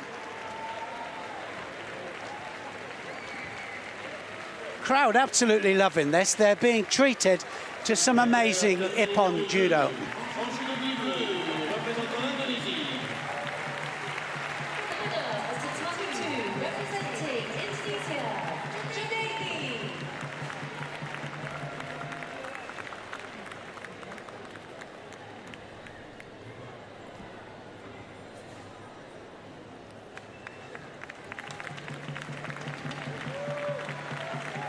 Well, as the crowd reflect, they'll think about what they've just seen. We've seen great foot sweeps, we've seen great transition from standing down to ground, and we've seen also some great forward techniques as well. What we haven't seen so far, we haven't seen any arm locks and strangles, but I'm sure that it's going to come a little bit later on. Si vous avez une déficience visuelle, un connaisseur des règles du parajudo, eh bien, déjà une solution pour vous. Utilisez le service d'audio description et de commentaires. So just a little break while they just sweep the mat, get rid of all the perspiration on the mat, and we're going to be back to our last quarter-final in this under 60 kilos category. J1.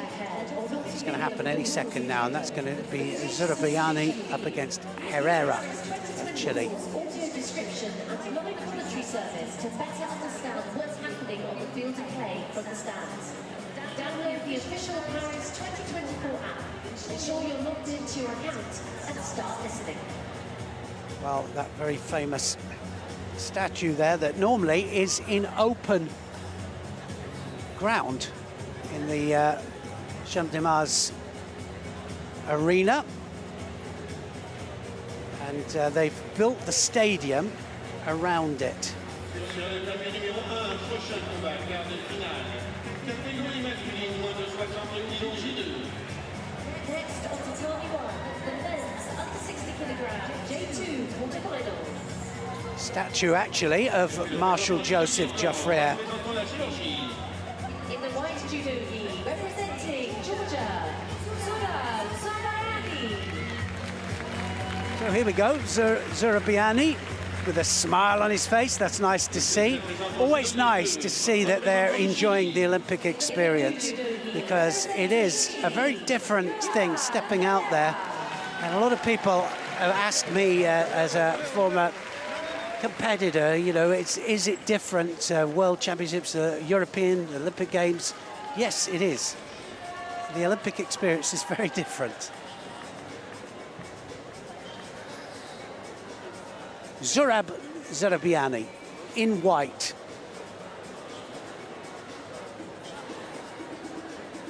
Had a bye through to this match, as did his opponent.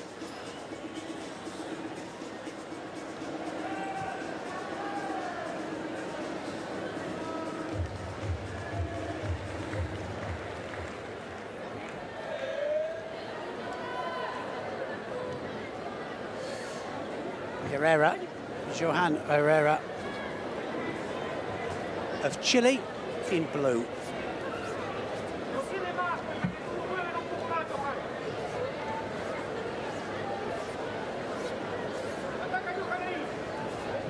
Herrera from the club to judo from, well, his family judo club actually.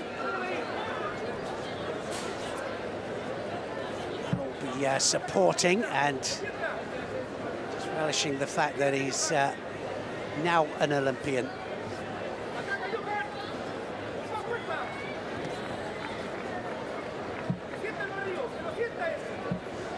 Zurabiani.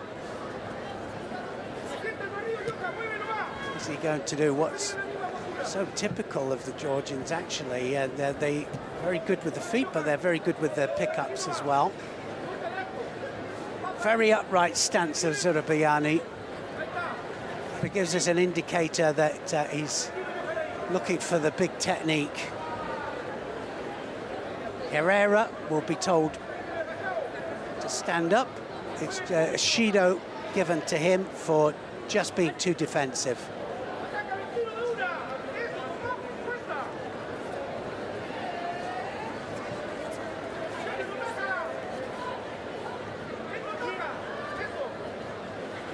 Mate called.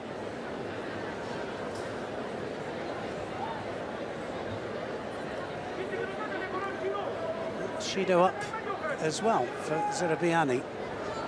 So stance isn't enough. The stance isn't enough. He has to attack at the same time.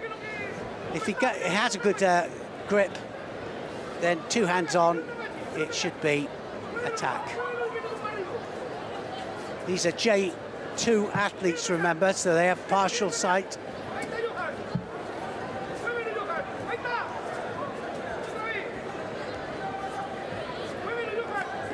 Arm over the top there, and that's what I was talking about, traditional Georgian style, big arm over the back. Now looking for the Newaza, and Herrera holding off there.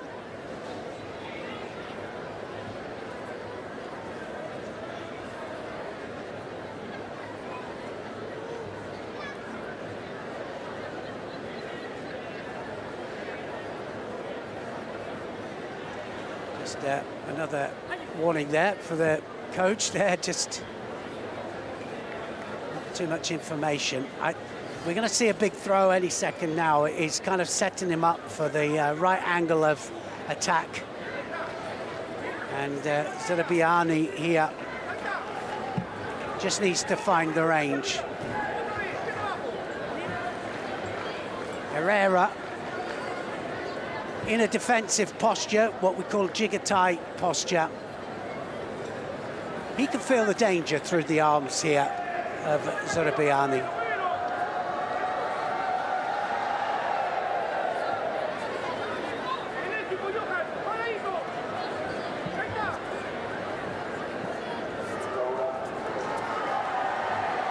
Well, he's managed to click off the second hand of Herrera.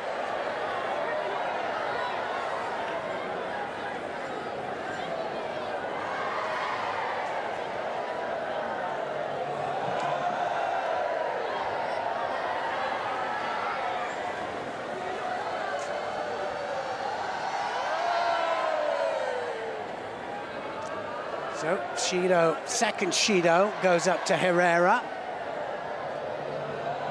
We never like to see the Shidos too many penalties, you know, it's always really trying to gear it towards positive judo and to encourage them to try and score Ippon. That is the main aim of the game, is to score Ippon, throw them flat on their back, arm lock or strangle for a submission or hold down. Now, Uchimata, that's going to score a Wazari. So that's definitely scoring there from Zarabiani.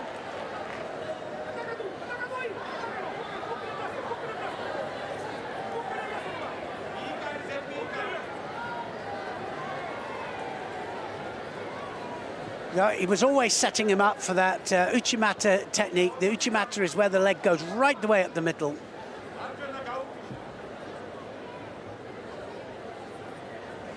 So a little bit of a problem with blood, and so this is a slight difference here. Visually impaired judo, the doctor comes onto the tatami. Normally the fighter will leave the tatami. Well, he's been escorted to the edge of the tatami.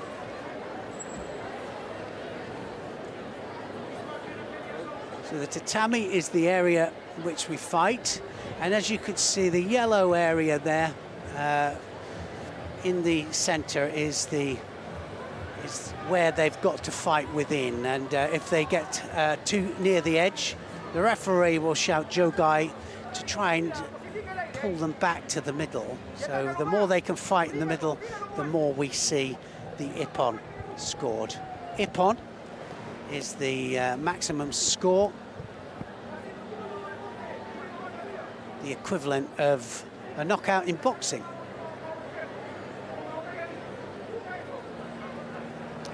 So the little bit of blood then sorted out.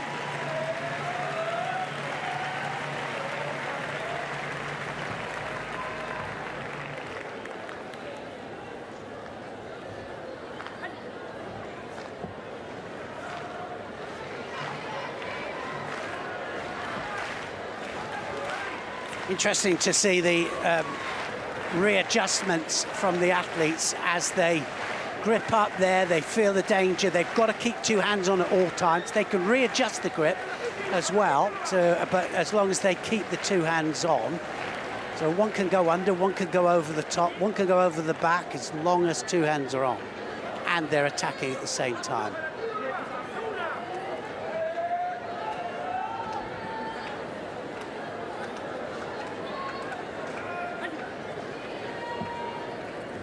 Well, he's done well, Herrera. He really has. It's been difficult for him to put a big attack in because he's had his sleeve dominated all the time. It's all over then. The time, the 4 minutes has gone. I think it's one of the first full times that we've heard go, and don't see that many golden scores. We haven't done so far. Herrera will have to go through to the Repercharge match, and he will be fighting a little bit later on.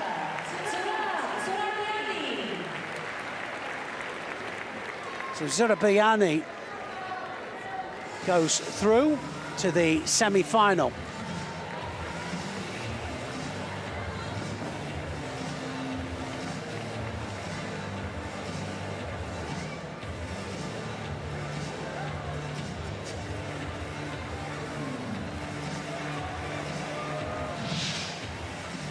See that big arm over the back there, controlling the belt, and the Uchimata hops it through. Doesn't quite get him flat on his back, but he definitely gets a 90-degree angle for the landing. The women's under 28 kilogram J1 semi-final. Se présente en judogi blanc, représentant la Turquie. In the white judogi, representing Turkey,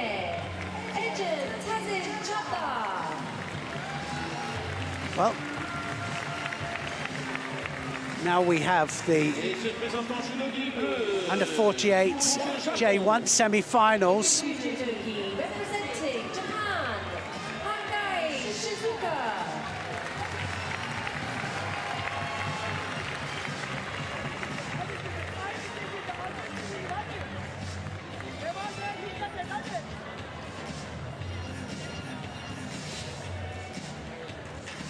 This first semi-final then.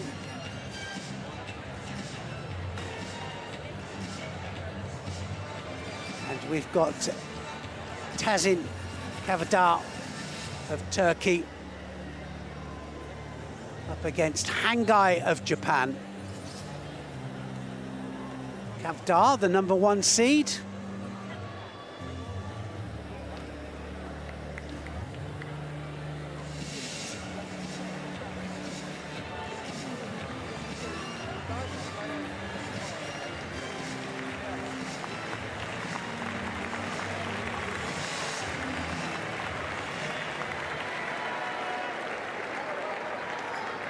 So Kavar in white here.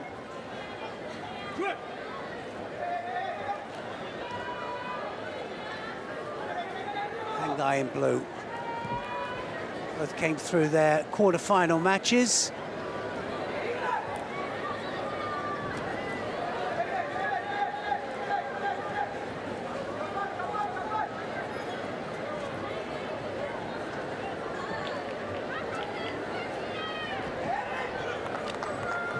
Toshi there from Kavar.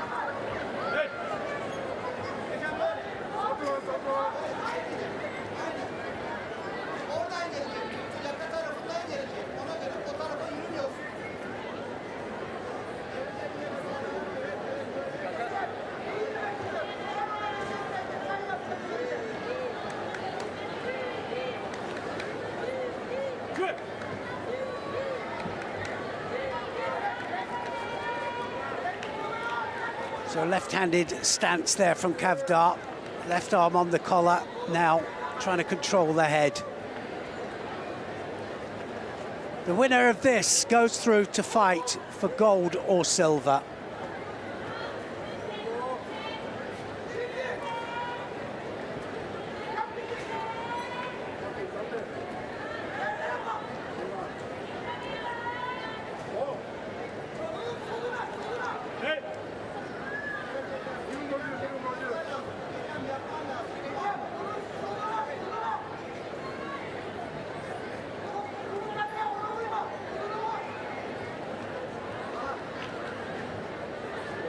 So Judo there for both fighters. neither one attacking at the pace expected of them.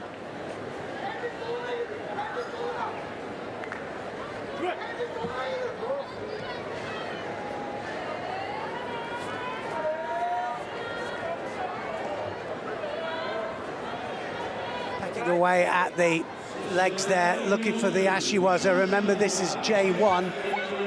Both of these fighters are totally blind.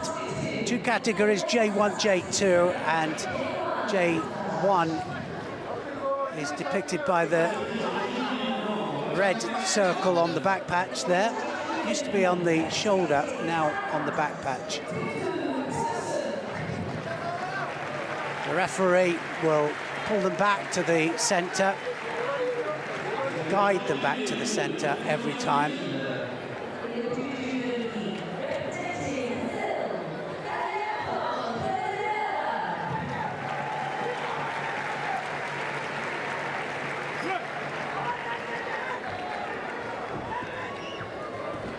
And that wasn't far off. Didn't quite get the landing there, but the hips went across, and big hip throw there. Almost throws Hangai.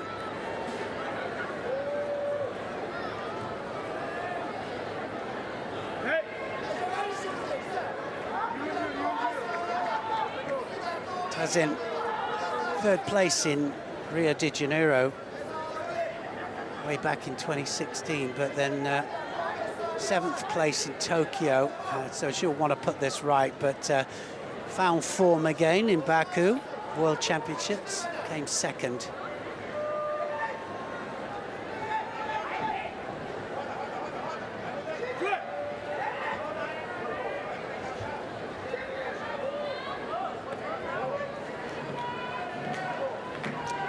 First semi-final this Paralympic tournament,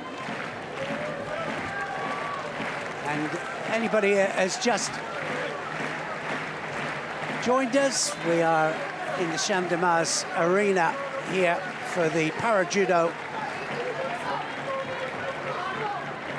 J1, J2 visually impaired and blind judoka fighting for Paralympic glory.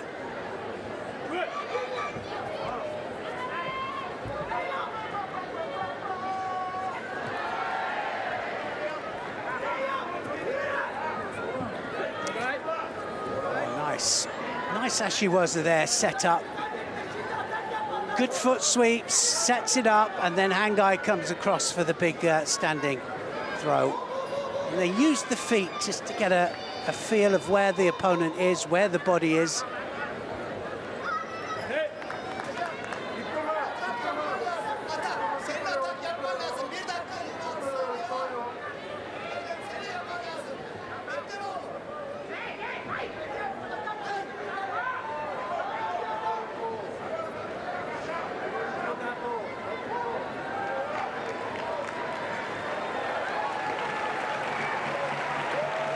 See the change on the sleeve there to try and get a really good grip on the sleeve.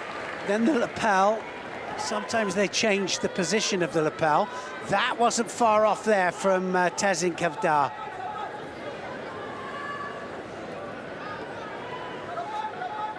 I said we hadn't seen any strangles or arm locks. I'm surprised actually that we don't see a lot more, because it's all about close contact.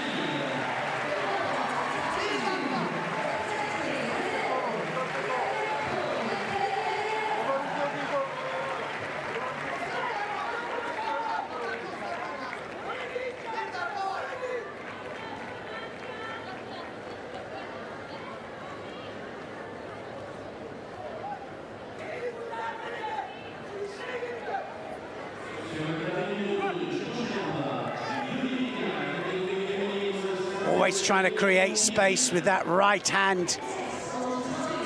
Hangai trying to find the space in. She'll have to be careful of the Tomanagi though, and that Sianagi there from Kavdar. Close match. This is really close, into the last minute. In fact, just 41 seconds left.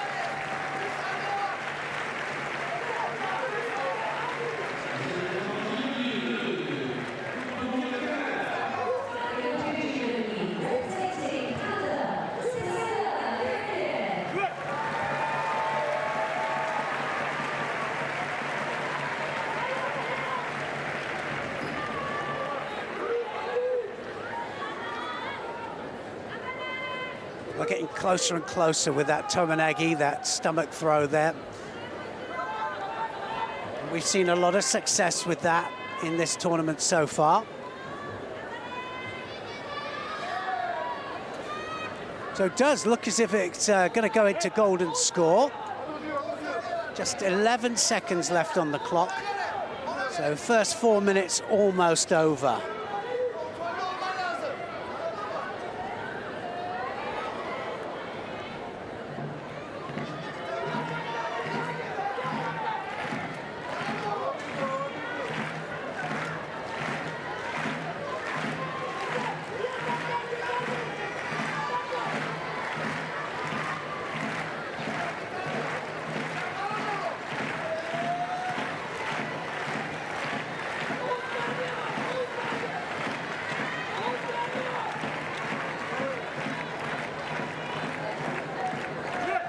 Semi-final, second semi-final.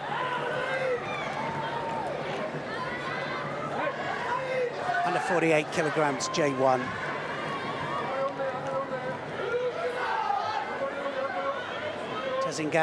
Kavar of Turkey.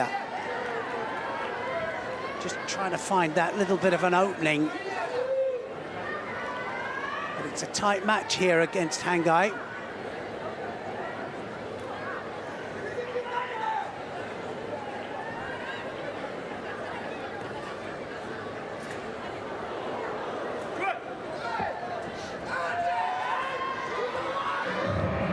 Into golden score we go now, and golden score, now we'll see the clock ticking upwards, and it can go as long as they don't get 2 more penalties or any score on the board.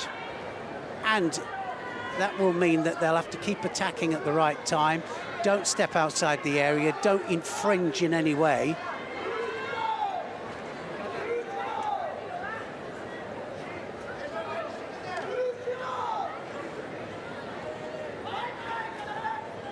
It's a tight match, as you can expect for any kind of Paralympic semi-final. And another good attack there from Kavar.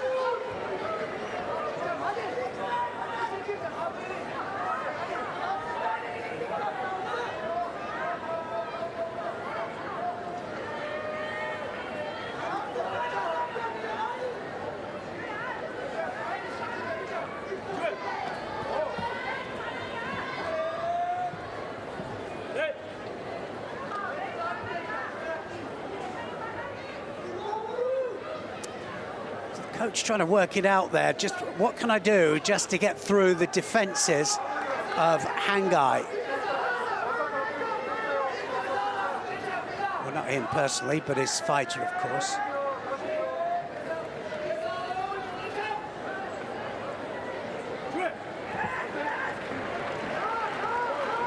Went right, then left that time, doing everything that she can just to break through the defence.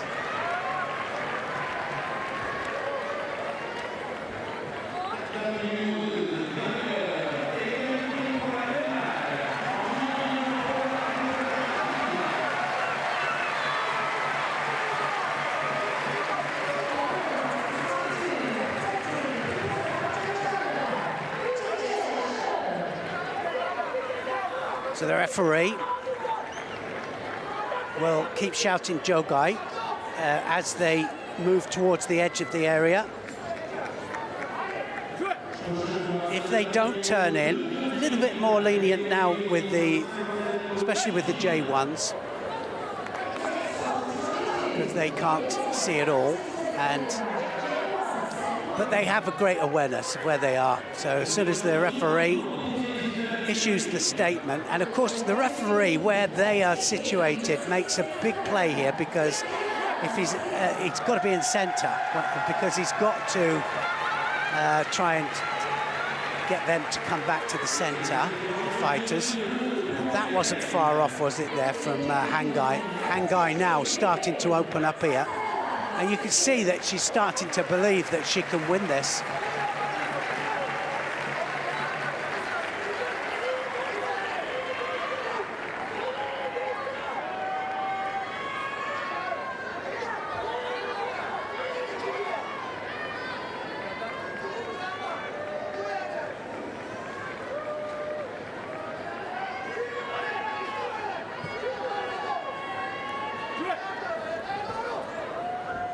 Sianagi, it's going to do it. Yes, it is. Good technique. Brilliant technique, actually. She was right the way underneath there. Hangai disappears underneath for Siatoshi and takes Tessin Kavdar over.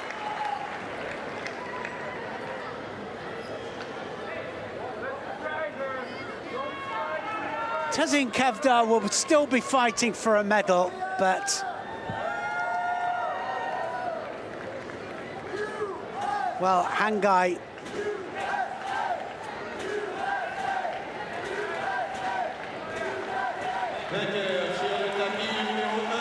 gets a beautiful score in golden score and manages to secure either gold or silver. She'll be fighting a little bit later on.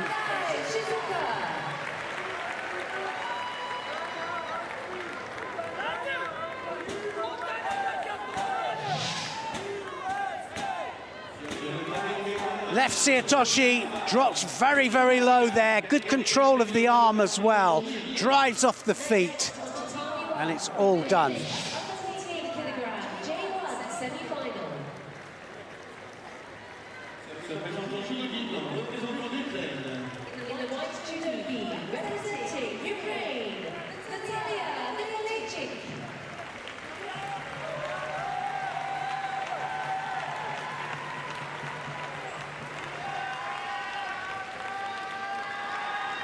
Natalia Nicolic, then of the Ukraine. Coming out for her J1 semi-final. And she's against Rosaled Silva de Andrada.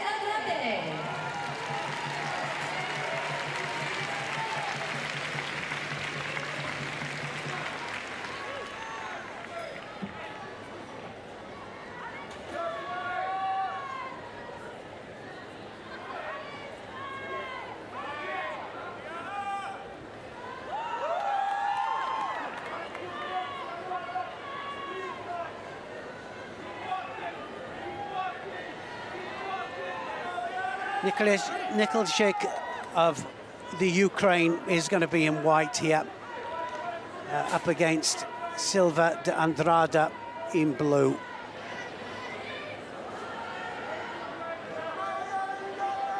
Third in Tokyo, will want to go one step up.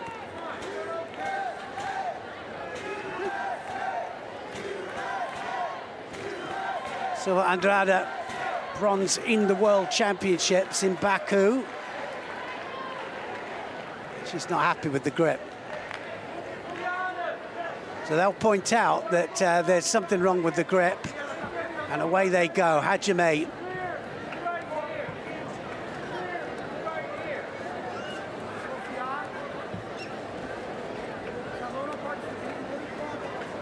Well, it's the stance from Nicolic that I like, because the head's right the way up there. Look at that drop. Opposite side this time, from a right-handed stance to a left Sianagi. Didn't quite get the landing. Silva de Andrada didn't quite go onto a side there for a score, but it was a great change of direction.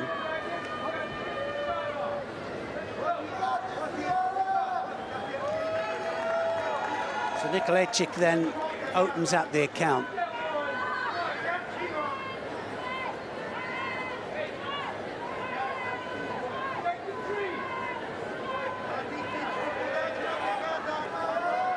current world champion as well, Nicolic.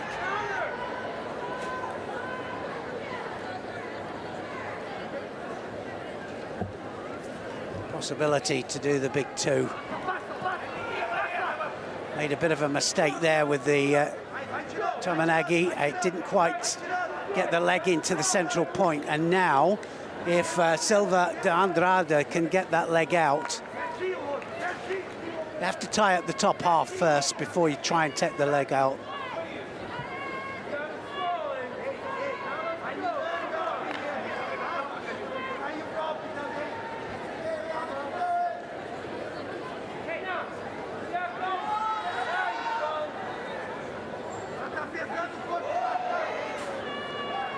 Again, readjustment with the Kumakata.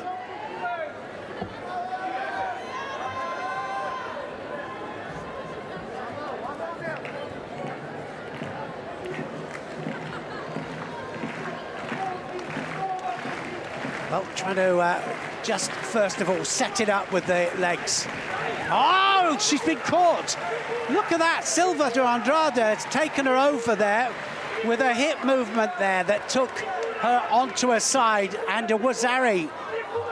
And if she can secure this hold down, it's not a bona fide hold down that. She needs to secure the upper part of the body, and then the referee will start counting. She's expecting a count to start now, and it's not going to happen. Nicolic will have a chance to come back, I think. That was against the run of play. Silva de Andrada then just suddenly switches to the other side.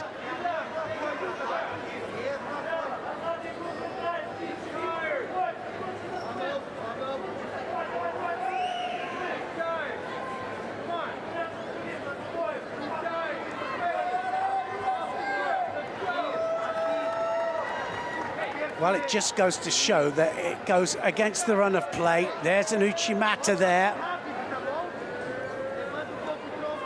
Nicolic then, Uchimata then changes of direction.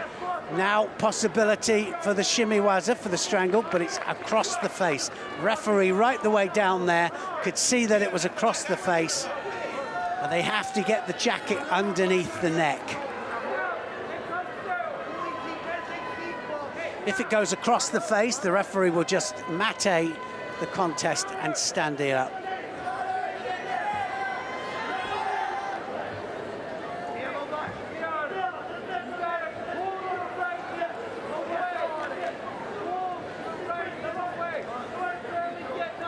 Well, she's still got time, but mountain to climb now.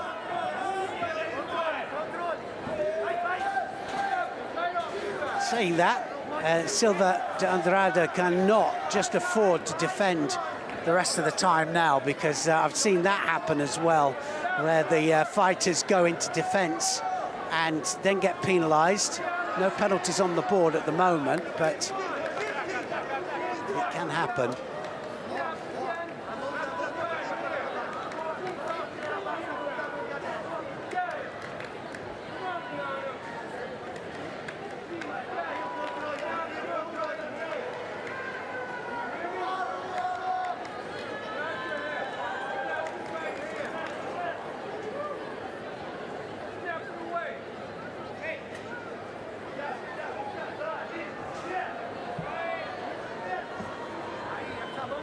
Well, she knows now that she has to be careful of the change of direction from Silva. Oh, that's going to score, and that's got to... Oh, well, I thought she scored there, but anyway, the Wazari not on the board, and she's got the hold down. Now she'll have to hold her for 20 seconds. So as soon as she gets to 10 seconds, we'll see the Wazari go back on. So a Wazari's gone on the board there. If she'd have scored from the hold down, she wouldn't need the remaining time, and she's managed to pull it back. What a great comeback that was, and that was under pressure. Silva de Andrada scored the first Wazari, and Nicolic then manages to pull it back to go through to the final.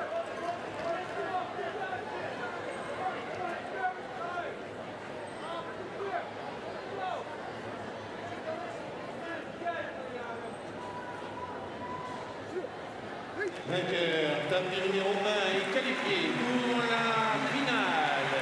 En judo du blanc, représentant de l'Ukraine. The winner was Italia and through to the gold medal match, representing Ukraine, Natalia Nicolic. So it's going to be Nicolic up against Hangai of Japan in this J1 under 48 kilos final. There it is, the hold down. What led to it was, well, almost a score. Under 28 kilogram, J2 semi-final. Représentant judo du blanc, représentant le Kazakhstan. In the white judo gi, representing Kazakhstan, Kavar. So J2 semi-final coming up.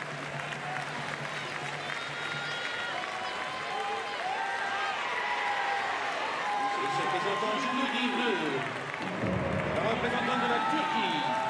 In the blue judo gi, representing Turkey, Eke. So the J2 under 48 kilos semi-final just about to happen.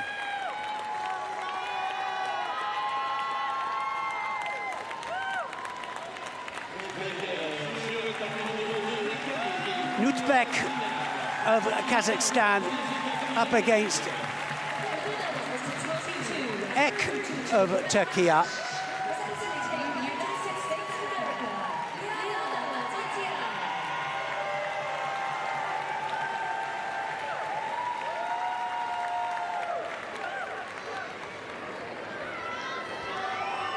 Admiral Nauatbek of Kazakhstan in white here.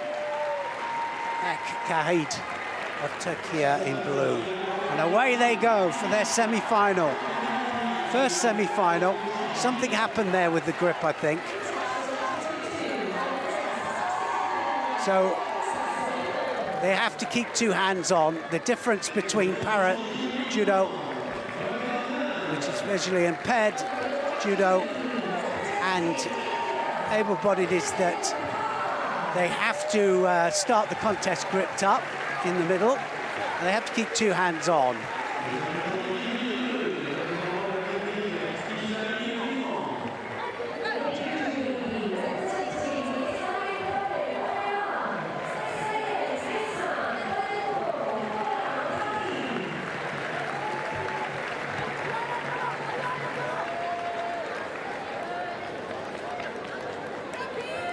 Oh, Uchimata and a Wazari, beautiful Uchimata there.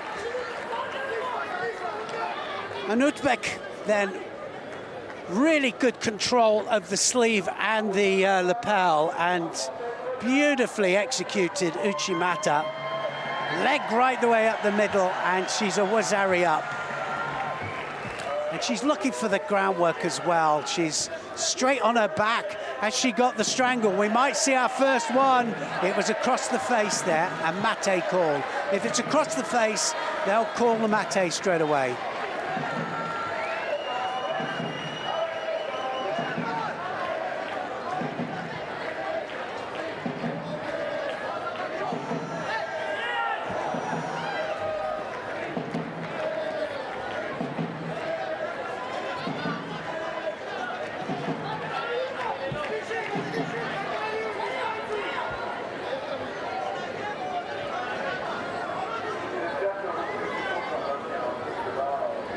Big arm over again, and she has the sleeve. Uchimata! Oh, what a nip on.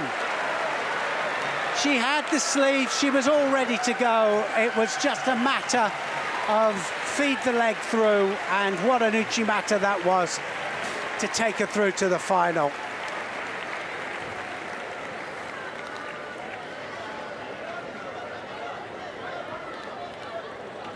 Well, there's a mouth-watering final set up, because we've still got Martinet to come, and that's a big possibility, Martinet. She's got to fight the second semi-final, and you'll hear the crowd in a minute. They're just going to absolutely go wild. But what a performance from Nauatbek.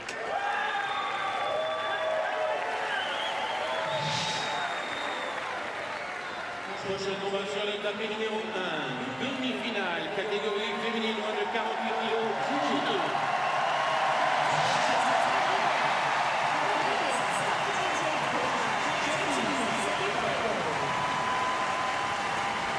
Se présentant Judo Gavilan pour la République populaire de Chine.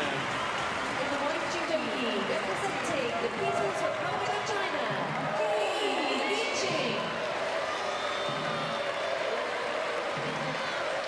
Li Lixing, People's Republic of China, coming out for this semi-final, and listen to the crowd now. Sandrine Martinet of France.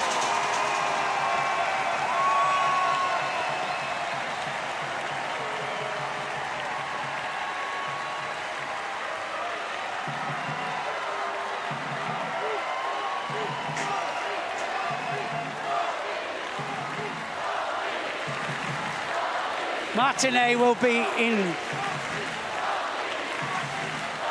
Martinet is in blue, and Li Lixing is going to be in white.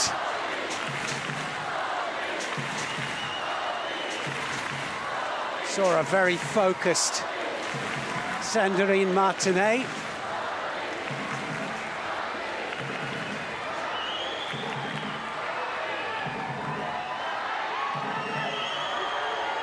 And away they go. Oh, look at that. Yokogaki, and that was beautifully taken. Just blocked the outside leg there, Yokogaki, and straight away goes into the lead there. And that was against the run of play.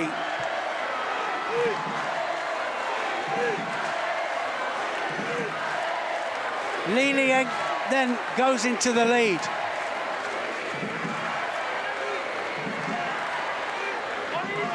She's fighting the crowd as well here, Li Lixing.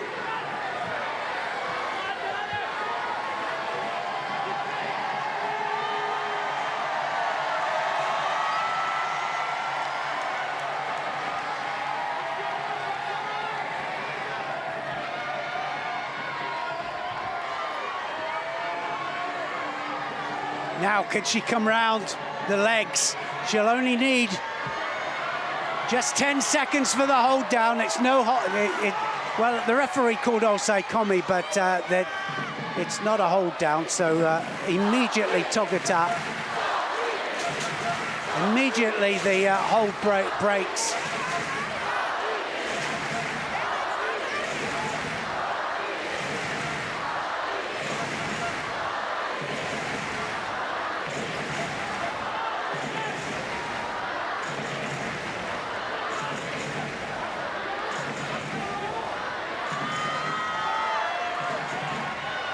Has to come from behind now, Li, with a demanding lead.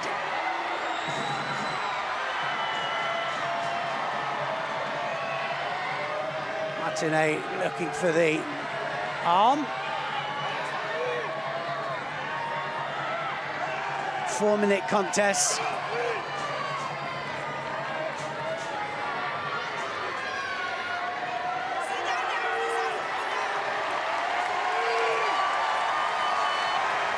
Martinet with a big win against Thal of Germany in the quarterfinals.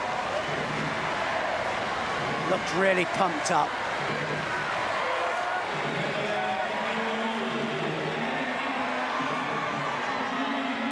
Still a long way to go in this contest, so certainly Li Lixing cannot rest on her laurels here.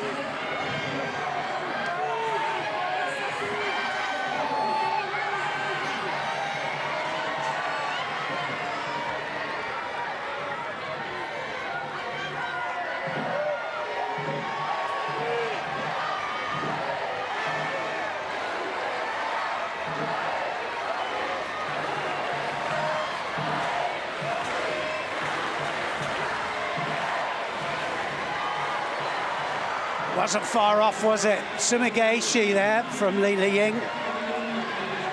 And now into the attack, here goes Martinet.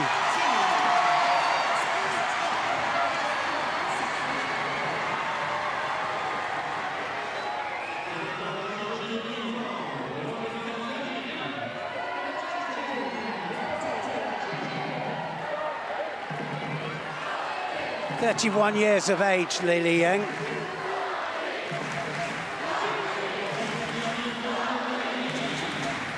She's the defending champion from Rio. Well, actually, she was first place in Rio de Janeiro, 7th in Tokyo, so she's not the defending champion. But finding the same kind of form now that she had back in Rio.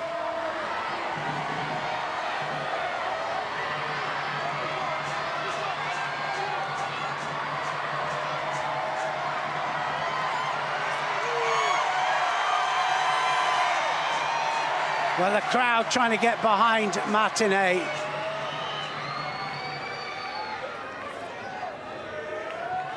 Well, I know that if she pulls this back, the crowd will just be on their feet.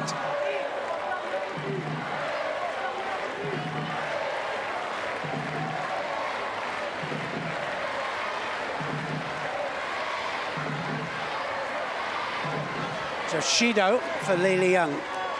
And that's because she's not attacking, she's just defending now.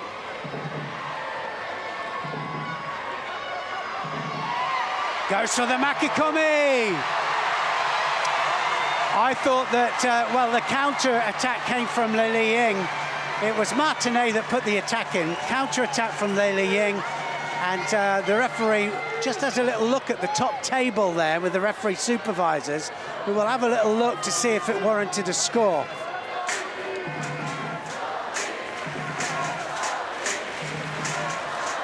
So he's definitely going to have a little look just to see if there was a landing. I'm not sure if we're going to see it as well. They've had a quick look and they've said no, it doesn't warrant a score.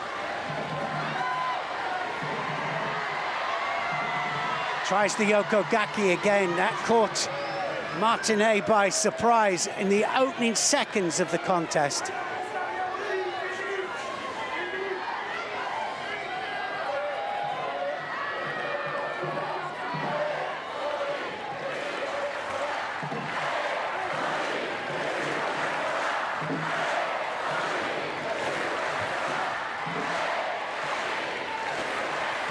Oh, she's caught her back. She got her back for a Wazari. Kosodagaki then. That counter-attack there has brought her back into the contest. And I said that the crowd would go absolutely loopy, and she might have, oh, dear me, so close there with the hold down.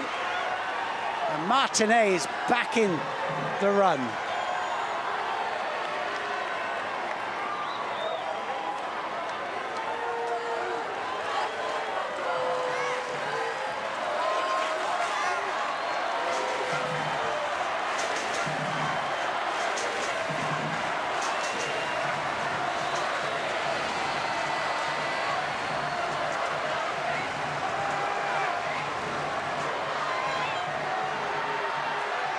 Well, I said she was determined. She had to dig deep, didn't she? But dig deep she did.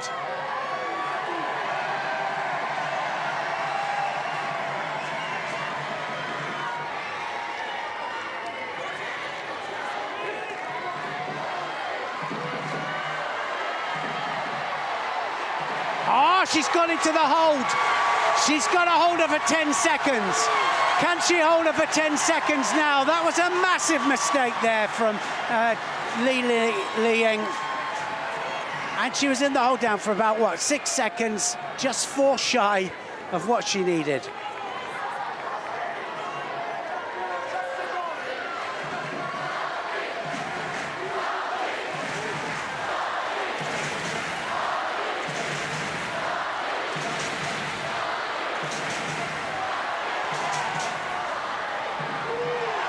That was off the ground, doesn't count. If it has two parts to it like that, it doesn't count. Goes into golden score. Both fighters have a Wazari apiece.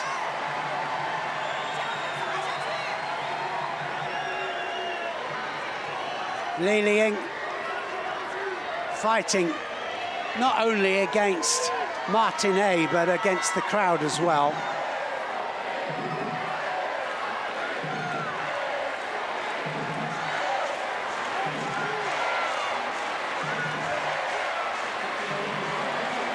Any score now will win this.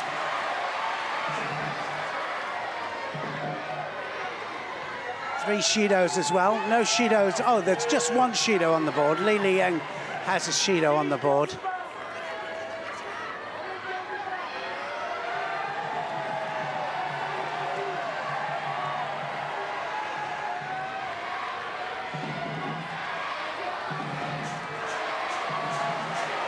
Referee getting it underway straight away. Goes off to the other side there.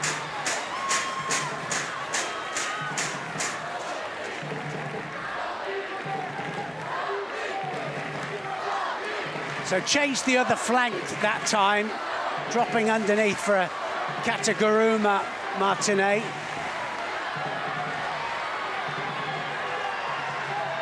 Can she get around the legs? She's round the legs. Now she has to get her onto her back.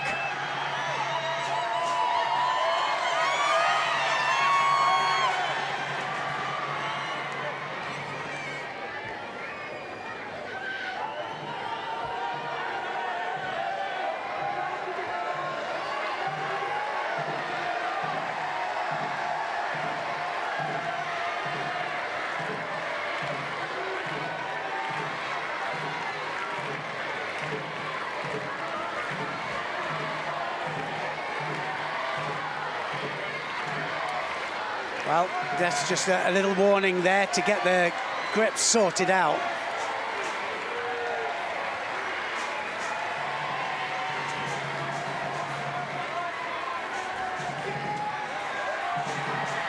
Uchimata.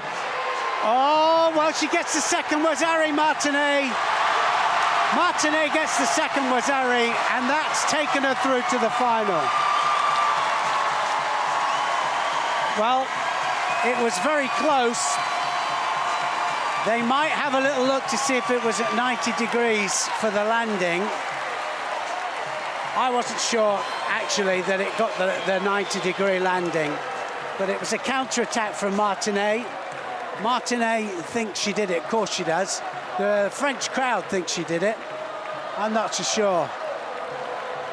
It's a pity that we can't see it back in slow motion. Normally we can. It's been given. Martinet's through. Well, she'll have her work cut out against Nauatbek of Kazakhstan. She's the world champion, but Martinet is guaranteed gold or silver, and we're guaranteed this crowd a little bit later on.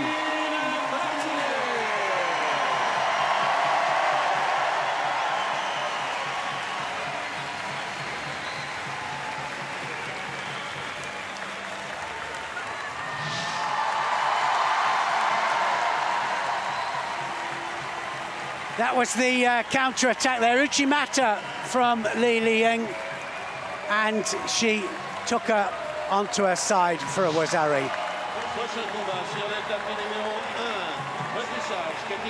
So there you see it, Nauatbek, Kazakhstan, Martinet of France.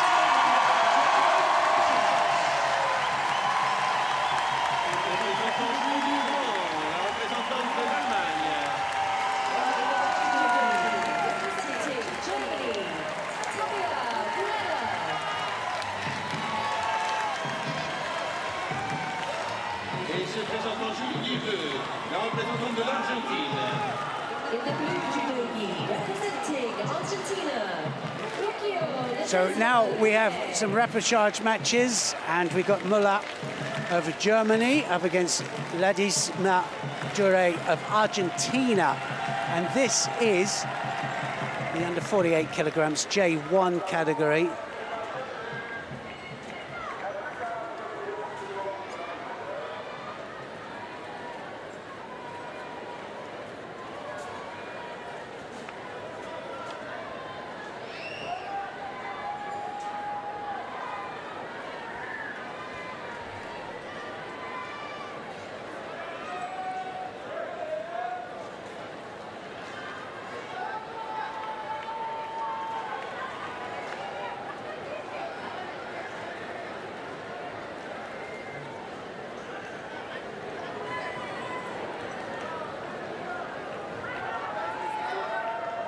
So Muller is in white here. Lezma is in blue, and away they go.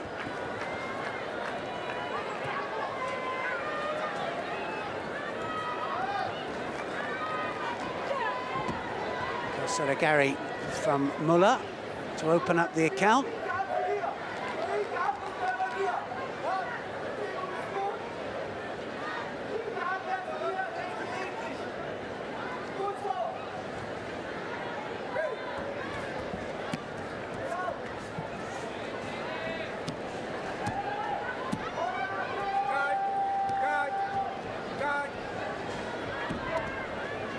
Trying to get right the way across for the Togtokhbayar there.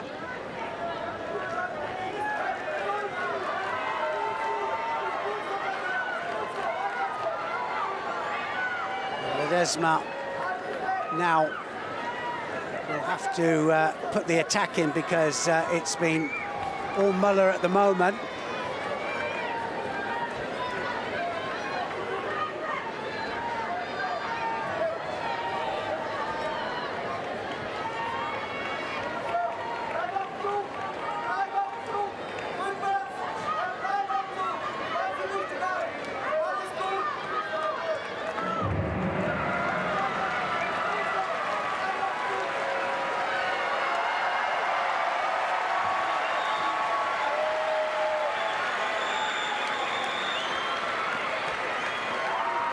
Muller putting some good attacks in here.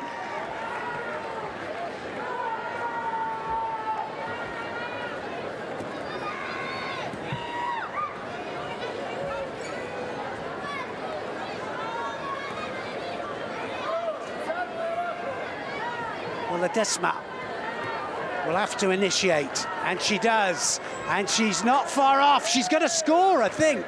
Yes, a Wazari there from Lezma, and Lezma with the first full-on attack actually keeps good control with the arms all the way through.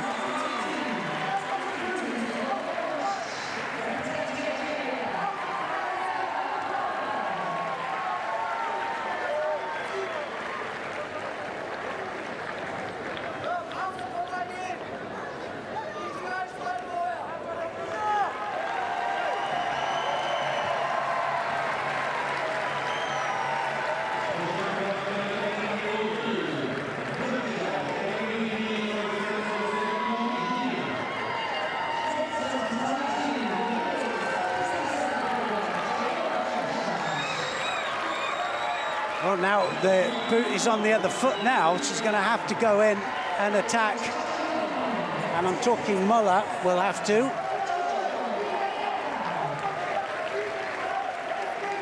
From being in charge, she's now behind. The winner of this will fight for third place, and they'll fight the losing semi-finalists on the opposite side of the draw.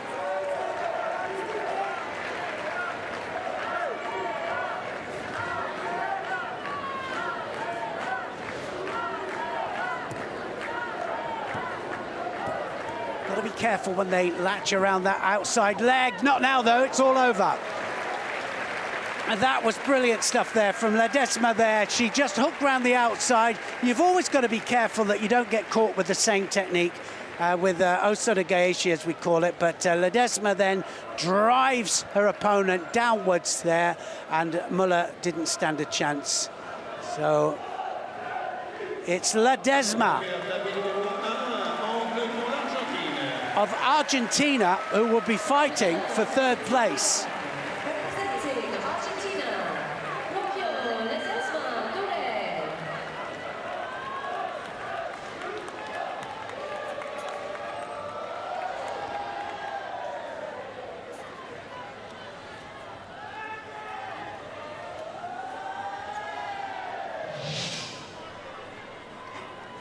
There's the Togtokhbayar, and there's the very low Toshi.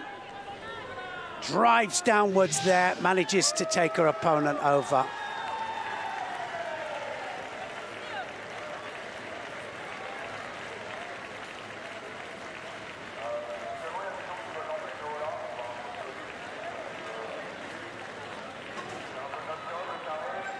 So who's going to go down to fight Tasnin for the other bronze medal match? Here's the other Repercharge match here. Muru of Greece up against Togtokhbayar of Mongolia. This is the last final Repercharge match then to qualify the winner for a bronze medal match. Welcome to anybody who's just joined us. Para Judo, it's all about visually impaired. And J1, J2 are the two categories. J1, it's for the totally blind judoka, and J2 is for the visually impaired judoka. 4 weight categories for men in both categories and 4 for the ladies. This is a Repercharge match, so lost in the quarterfinal stages of the competition. Muru of Greece wearing white in this final Repercharge match, and the winner of this match is going to go through to fight for 3rd place. Togtokhbayar of Mongolia is going to be wearing blue.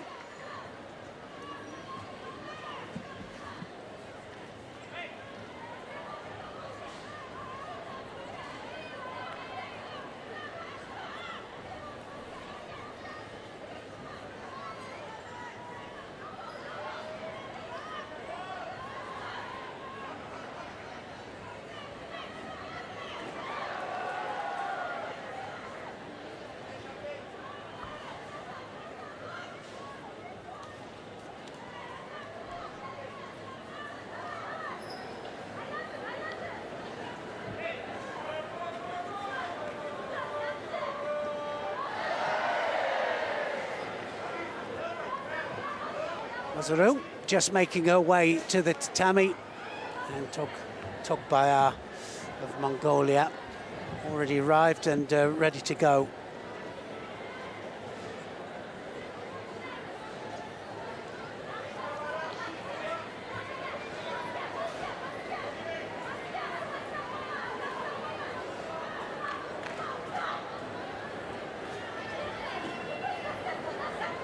Well, as you can see, and like I said, if you've only just joined us, difference between able-bodied and visually impaired judo is everything's the same except the start of the contest, and 1 or 2 different calls as well for the totally blind. This is totally blind J1, and it means then that as they approach the edge of the area, the referee will call Jogai and try and coax them back into the middle of that yellow area. Now, we're going to see a strangle. We might have a shimiwaza on here. It might be on. So the strangle might be on. We might see our first shimiwaza. Is she going to change it to the arm lock? And she's just lost it. So it wasn't quite the control that she wanted there, but it wasn't that far off. Muru then just almost caught. We haven't seen one yet. We've seen lots of hold downs and also kamiwaza. We haven't seen any shimiwaza, which is strangle, or konsetsu waza, which is arm locks.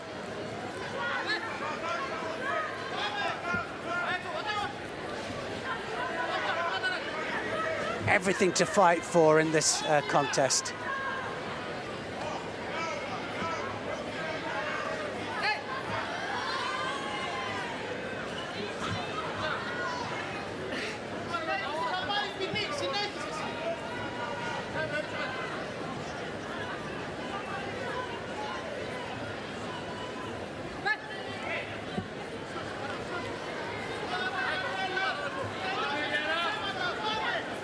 So use of the feet, very important, just to gauge where the opponent is.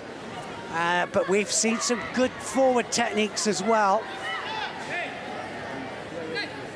Well, they're already gripped up, though. They're just tapping away just a little bit too much. There are still warnings for passivity. And so that warning has gone to Togtokhbayar for just blocking out with the arms. So all of the danger transfers through the hands, and so her opponent, wow, that wasn't far off. Togtokhbayar decides to go to work.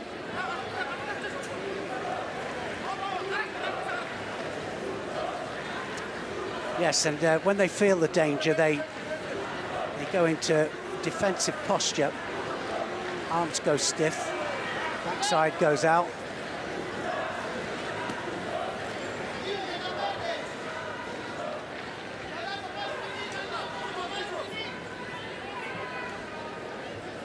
Well, the red dot there that you can see, that depicts J1, totally blind. The yellow dot is J2, which is partially sighted. And if they've got one of each on there, it means that they're deaf and blind as well. They have hearing impediment as well.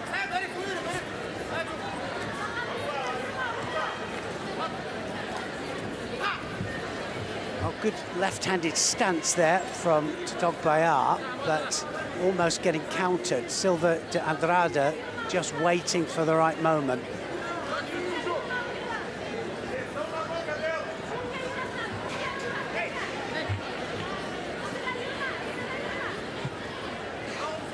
This is a tough one, as you would expect.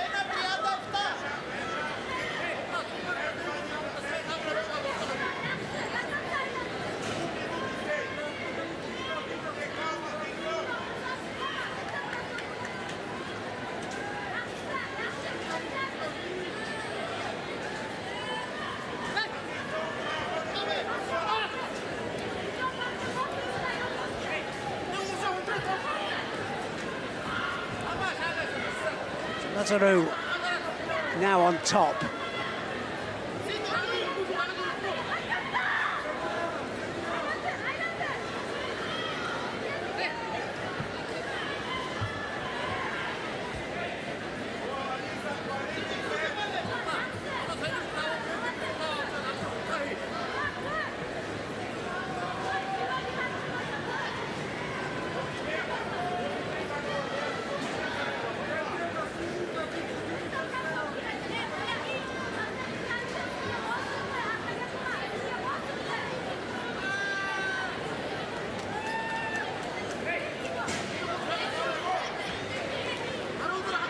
So 1 minute 15 left of this contest, all events. I'd say that probably Togtokhbayar a little bit closer with the throwing techniques, but then we've had Muru closer with the groundwork. Oh, it's going to be an Ippon. Ippon goes out to Gary and just manages to catch her on the rebound there. And it's going to be Muru of Greece that's going to be fighting for third place.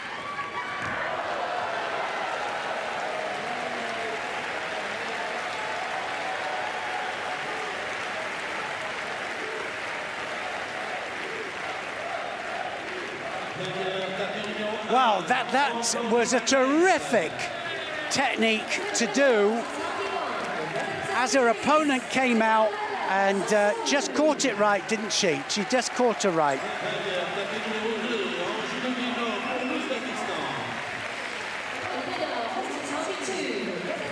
Well, they say it's about action-reaction, and that's certainly what that was about there. Look at that, well, Togtokhbayar, she comes in for the attack there, but gets counterbalanced over. And she reached the outside leg there, and she is through to fight for third place.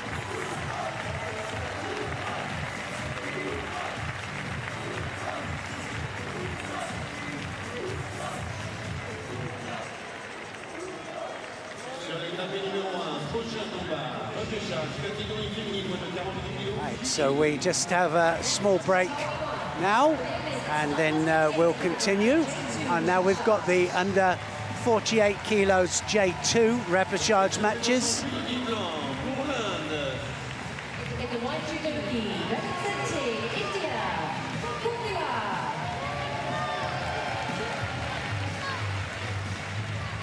se présente en judo gi bleu pour l'Ukraine. In the blue judo gi, representing Ukraine, Kilia. So the first one, first of these Repercharge matches, Kilia of India is up against Ivanska of the Ukraine.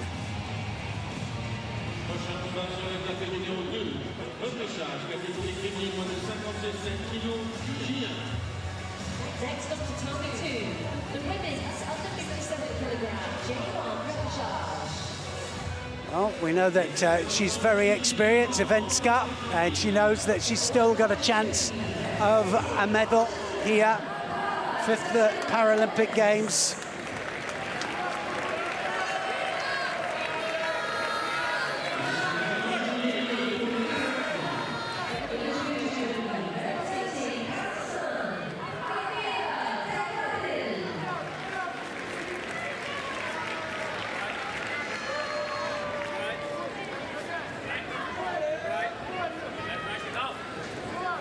Medalled in 3 Paralympics.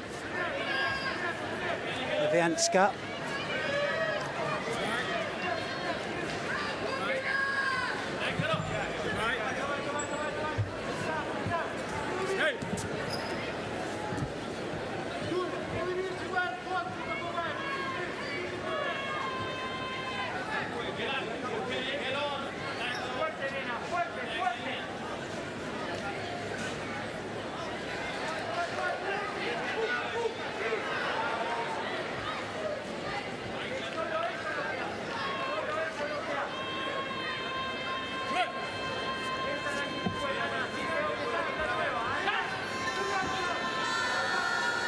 Well, that's the best thing she can do is just to keep her moving. Kilia.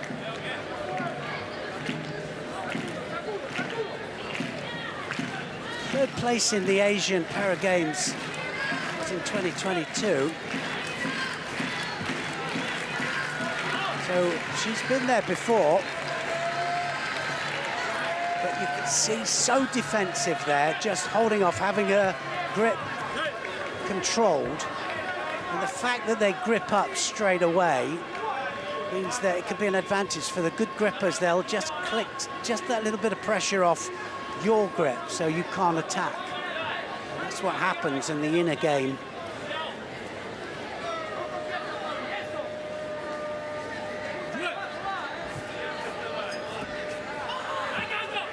From the Hyana Club. I'm sure they're all watching and shouting at the TV right now.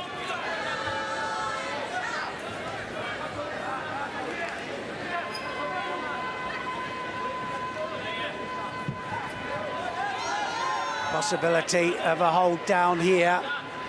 Can the experience of Ivanska shine through?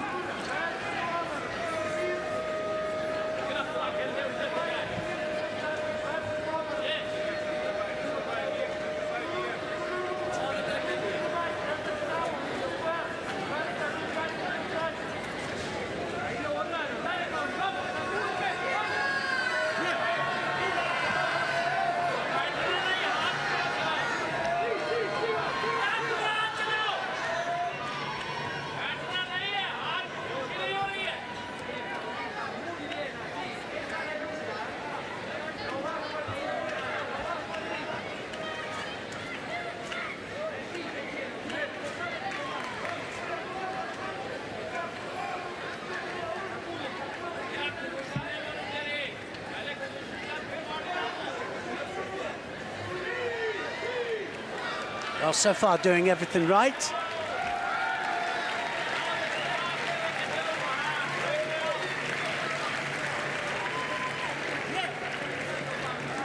Starting to breathe just a little bit, Ivanska.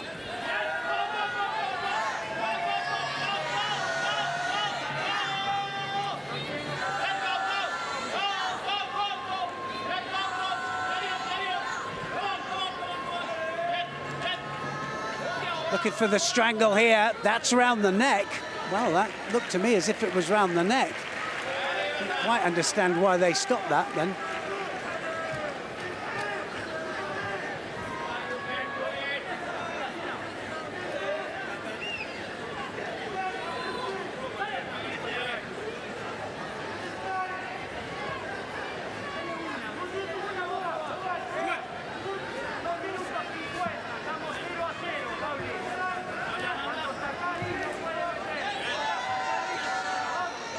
Finding it difficult against Kilia just to get right the way across there with the hips. Avenska doing a good job to nullify the experienced Ukraine fighter.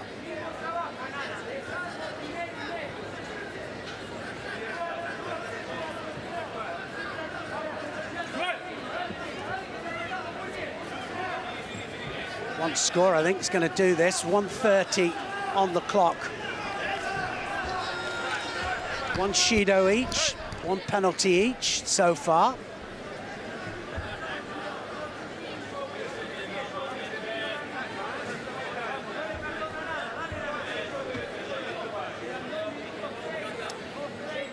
So a second Judo goes up for Kilia.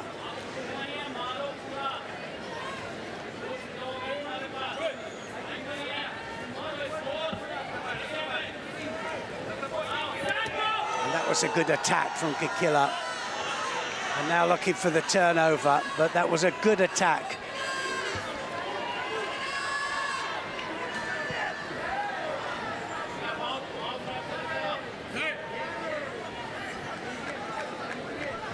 Well, anybody's this contest with just a minute to go. Who's going to be fighting for third place?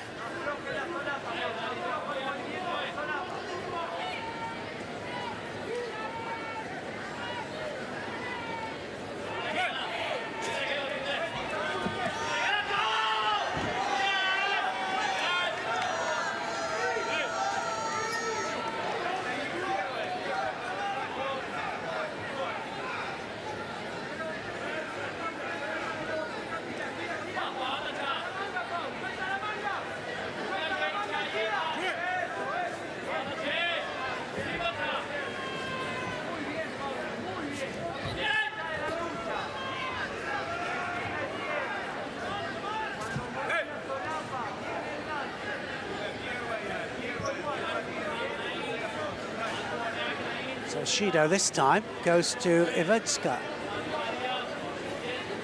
So Ivanska will have to now get on her bike. So two Judos each. First time we've seen this situation actually, where two Judos apiece, and now they've got to attack, or they're going to lose it just for not attacking at the right time or being too passive. So you can't throw off the ground. Is that going to be on? She might have that. She went underneath the neck there. She looked very confident. The referee's facing it, so he could see whether she's across the face or not. And Kilia just manages to avoid it.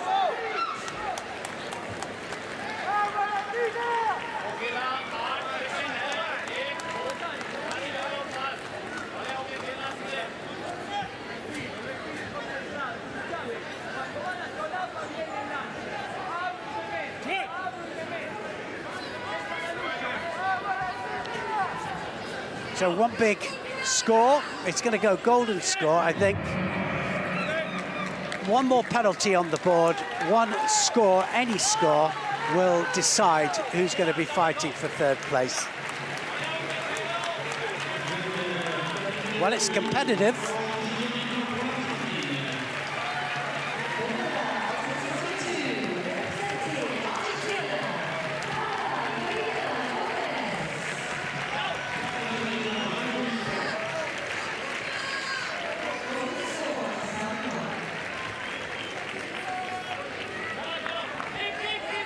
Well, now looking for the strangle again there, Kilia.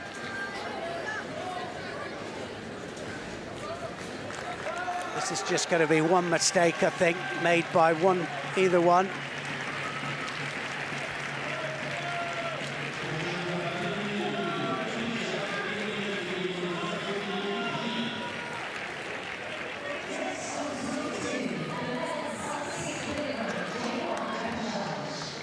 Well, it's all over, and well, it's Avenska that gets it in the end. She'll be fighting for yet another medal, and a bit of a lackluster Repercharge match, but nevertheless, that's what's going to happen.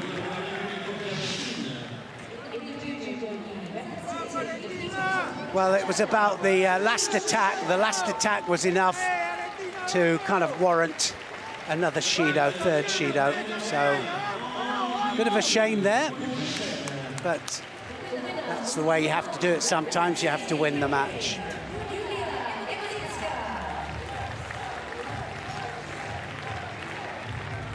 So Brussig of Switzerland is going to be up against Thal of Germany for this second final Repercharge match. In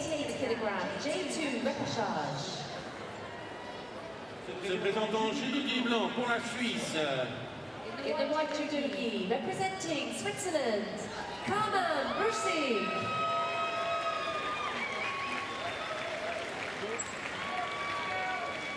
Se présentant judo gi bleu pour l'Allemagne. So Brussig of Switzerland will be wearing white here. Isabel Thal of Germany is in blue. World rank 9, Isabel Thal.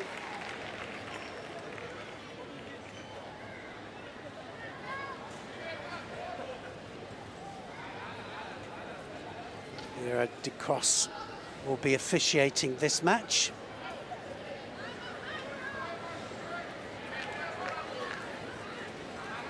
Well, Brussig went just a little bit too easily, not the way that she normally comes out and fights. She got caught early in her first match, and she'll want to put that right here.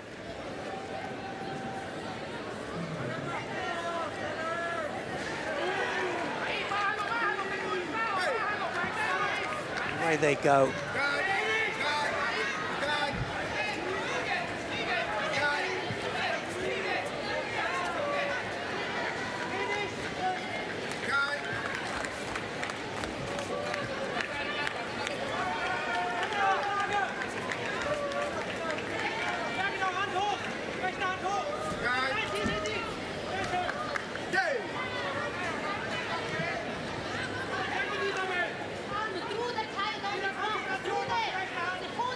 Thal, 25 years of age, from Essen, Germany.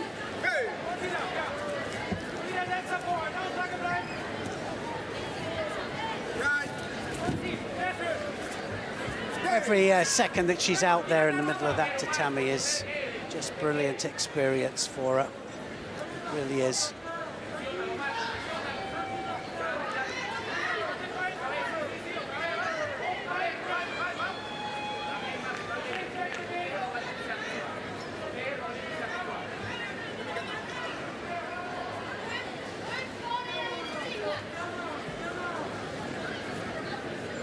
Happy with the grip there, I don't think. Something that wasn't quite right. The referee noticed it immediately. They started. So one of them is trying to get something to do with the grip at an advantage, I think. Jogai, and trying to get them to go inside. But that was a good attack on the edge there. Brussig doing so much better in this match.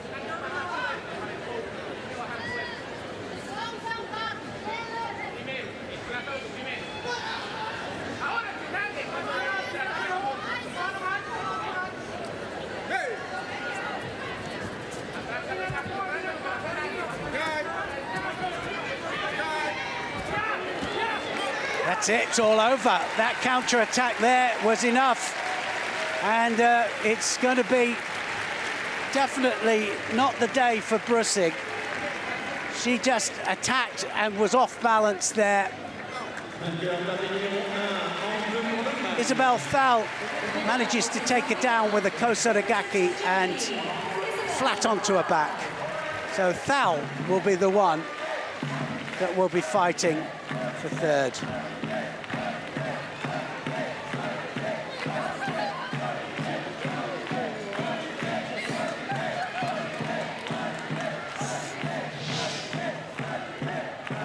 What a great change of direction there from Thal. Just caught her on the edge. She just thought, well, I've got to attack there. And that was a massive mistake.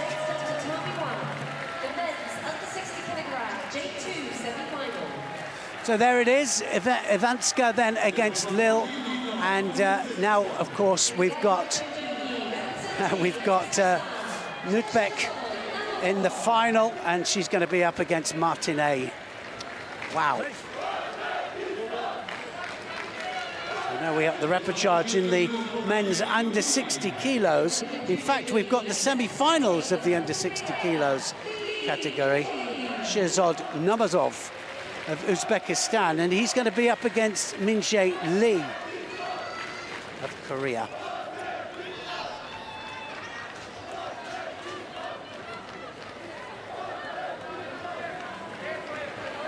Katarina Marzok, Germany, will be officiating this semi-final. This is the under 60 kilos J2 category, so they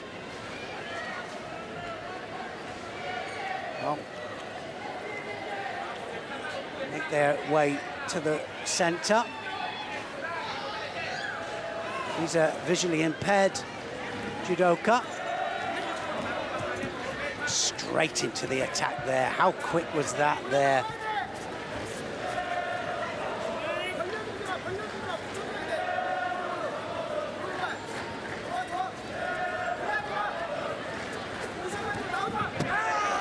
That's it, it's all over. Namazov does it. What a technique that was. Namazov catches Lee Min-jae.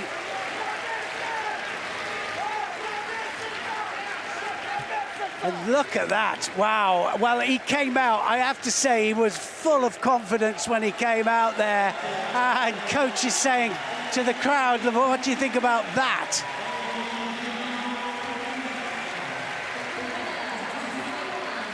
Namazov, Uzbekistan then, just throws his way to the final.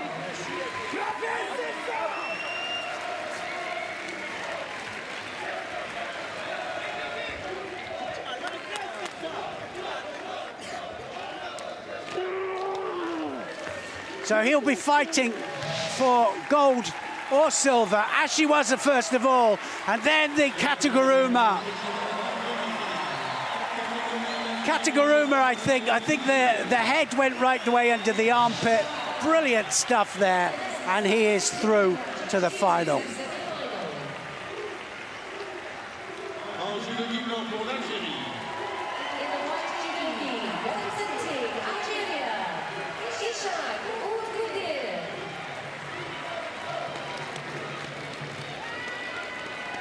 Second semi-final.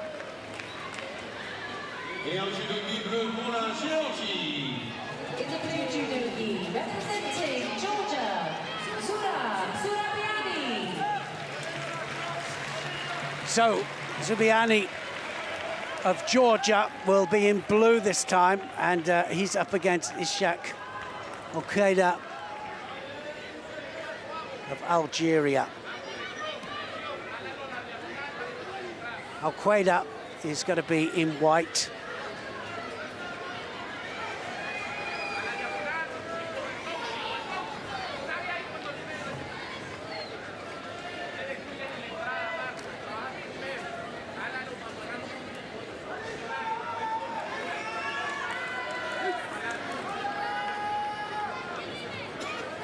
Wow, there's things really starting to liven up here in this stadium.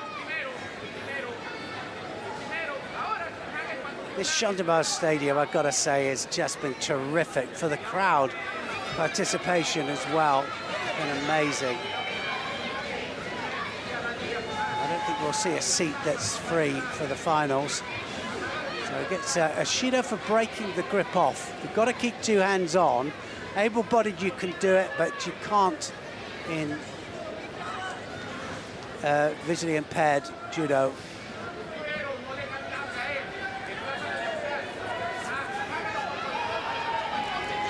Straight away there. Alqueda. Shido down.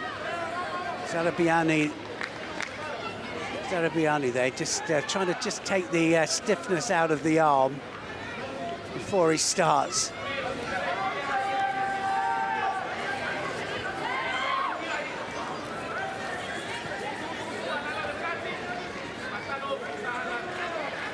Well, they've got to attack.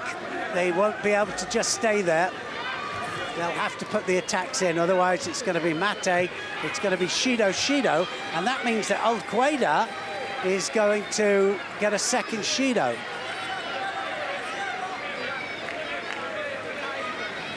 Well, he actually got it, not for the passivity, but for holding the inside thumb inside the end of the sleeve. So now he's in real problems here in this semi-final.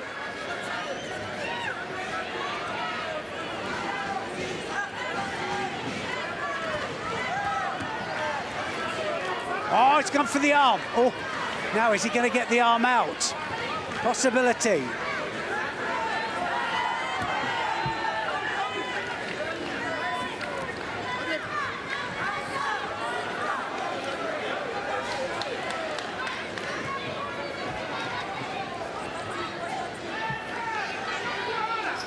I'm sure they heard the bang there of the Ipod from Namazov in the other semi-final, and they'll be thinking about that. If I get through this, I've got him.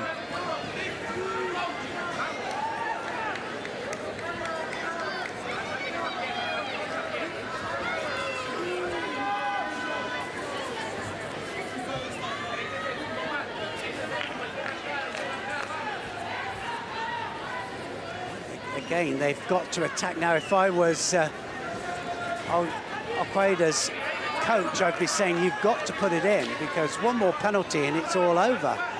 He's lost the match. So he does, and that was a good Yoko Tomonagi there. One Shido for Zarabiani.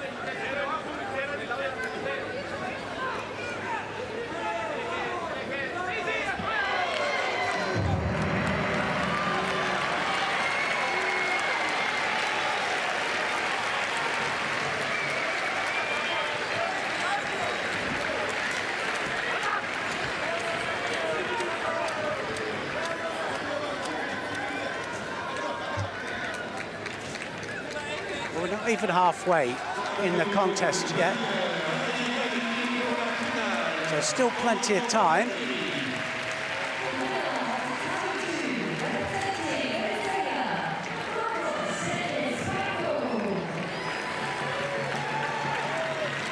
An argument there as to where that right arm should go.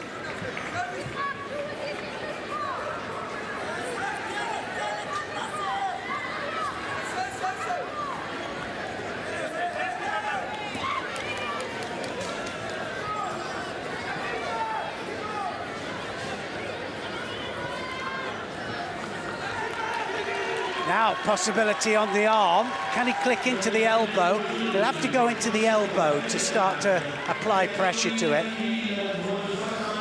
So one of the biggest problems that he has there is that going into the armpit's no good. It has to go into the elbow to try and take it out.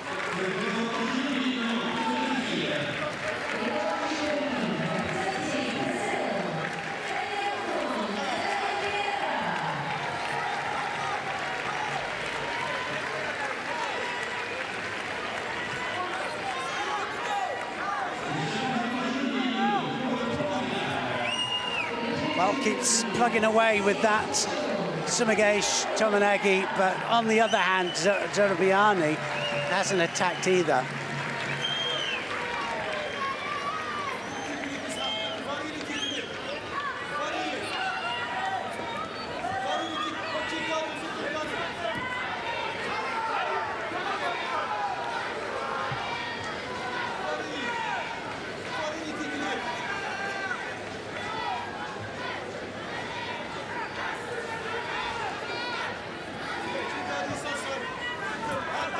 I don't think I've seen Zarabiani do a technique yet so far. I think it's going to be a second Shido, going to go up to Zarabiani. And there it is. So he gets it for not attacking. So basically, he's saying, well, how can I attack if the opponent is attacking me? But it's the same for both people, both fighters.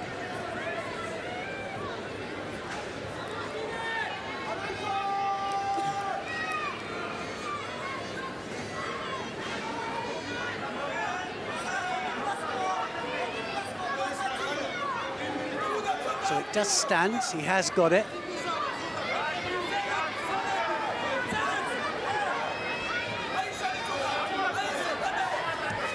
Now getting very close to the edge. There's not so much tolerance on the edge play there for J2s.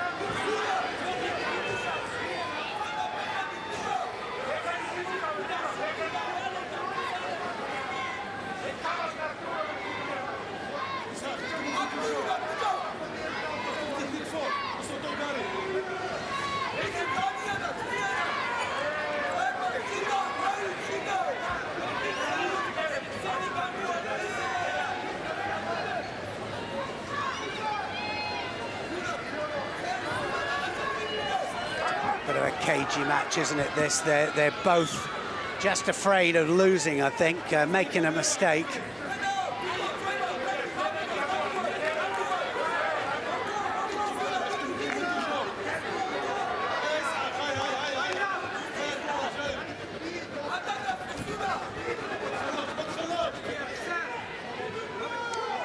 Well, he keeps dropping all the time there, and if he's not moving his opponent, then he has a possibility of getting another Shido penalty. So they've got to make sure that they break the balance of the opponent. Al-Qaeda then certainly the one initiating most.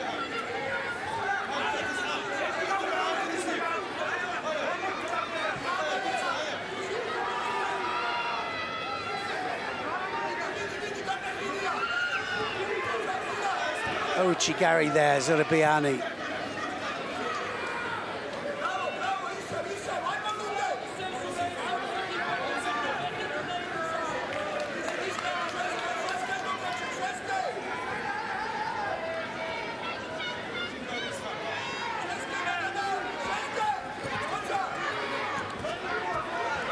Well, now starting to open up.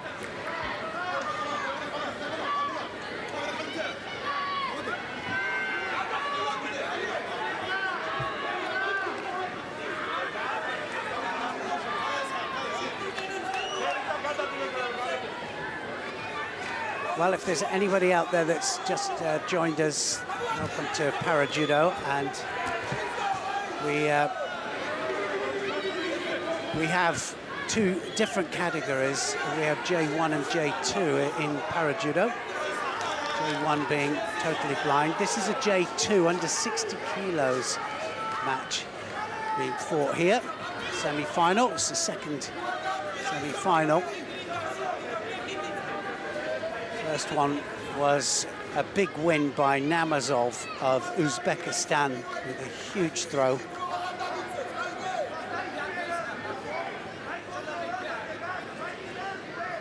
This one has been a little bit more tactically played. So a third Shido's just gone, and it was Al-Qaeda then that gets the third Shido, and Zarabiani is going to go through to the final.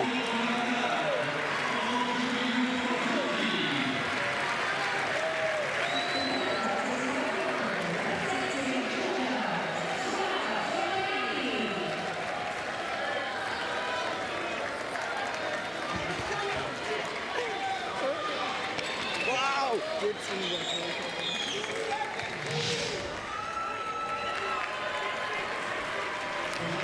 So this is the transition down to the ground. Didn't quite manage to secure anything down there, but manages to get the third Shido against his opponent.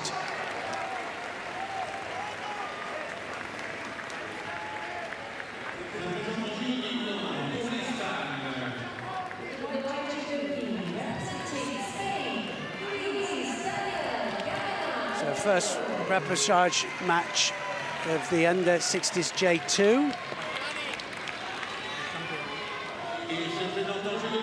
And it's going to be Gavilan Lorenzo of Spain up against Marques de Silva of Brazil.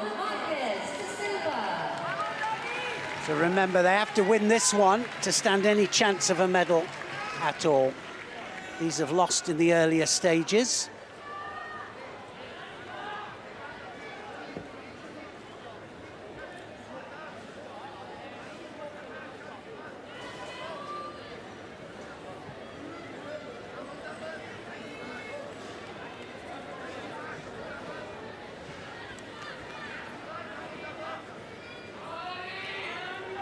Marques de Silva in blue, and Gavilan Lorenzo of Spain is in white.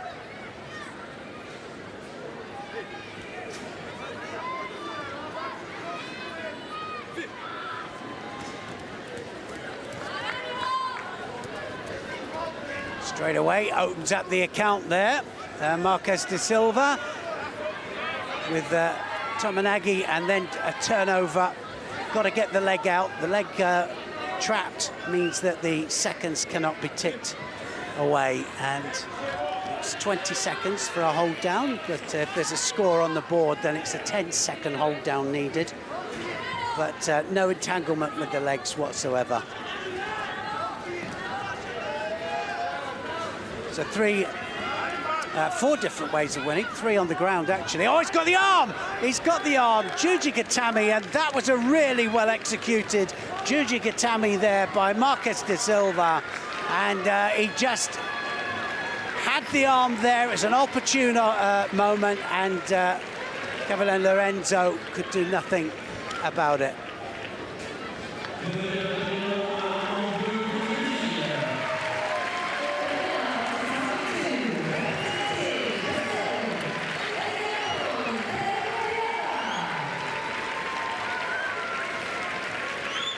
Well, we hadn't seen a Juji Gatami, any kind of arm lock or a strangle.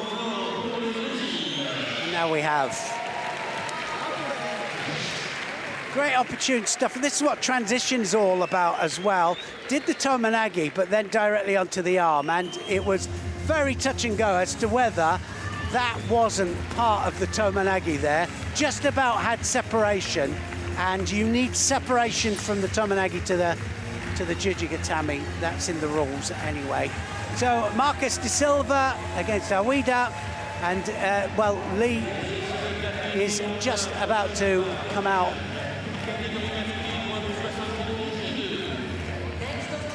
Kurava in this final Repercharge match. The second one, that is Kurava Herrera, as to who will fight Lee in that second bronze medal match. Herrera of Ukraine, Herrera of Chile.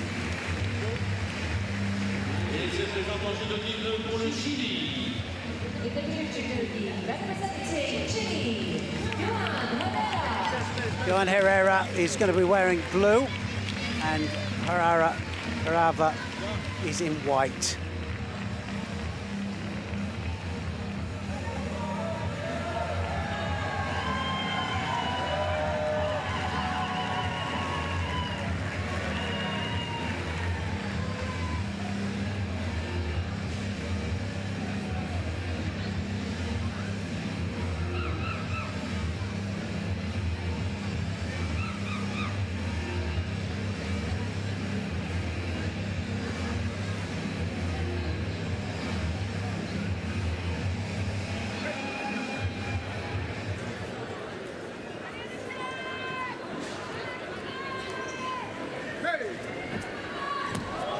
That's it, it's all over. That was the quickest hip-on we've seen, I think. Kavar of the Ukraine scores, I think, the quickest ippon of the tournament against Joel Herrera of Chile. He just literally came out, took hold, attacked and scored.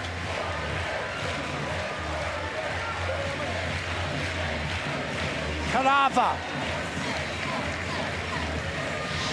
is going to be fighting for bronze. Look at that, as she was there. In fact, we didn't actually see the legs there, we just saw the upper part of the body. We did see it there, and he just latched on with the foot and did what we call a sticky foot as she was there, or foot sweep, and he is through. So Marquez against Guida, Kavar against Lee. And they're going to be the bronze medal matches then. That's how the Repercharge looks.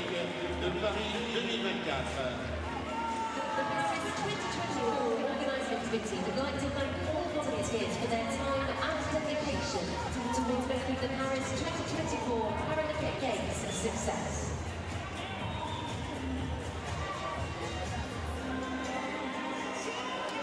Well, we've seen some really unbelievable judo, I've got to say, in this first session here in the Stade de France Stadium, and the crowd have been treated to an absolute judo fest. It's been great. We've seen not only some great throwing, but we've seen some great transition and some great groundwork as well. A little bit of tactics the odd time, but that's to be expected. It's the Paralympic Games.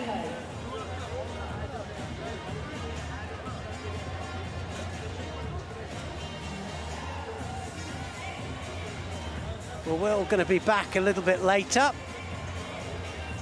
and it's going to be all medal matches.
So the Stade de France Stadium is just waiting now for all the medal matches, and the crowd, well, they're going to be in for a treat tonight. It's all about gold, silver and bronze medals, and we're looking forward to more great judo then.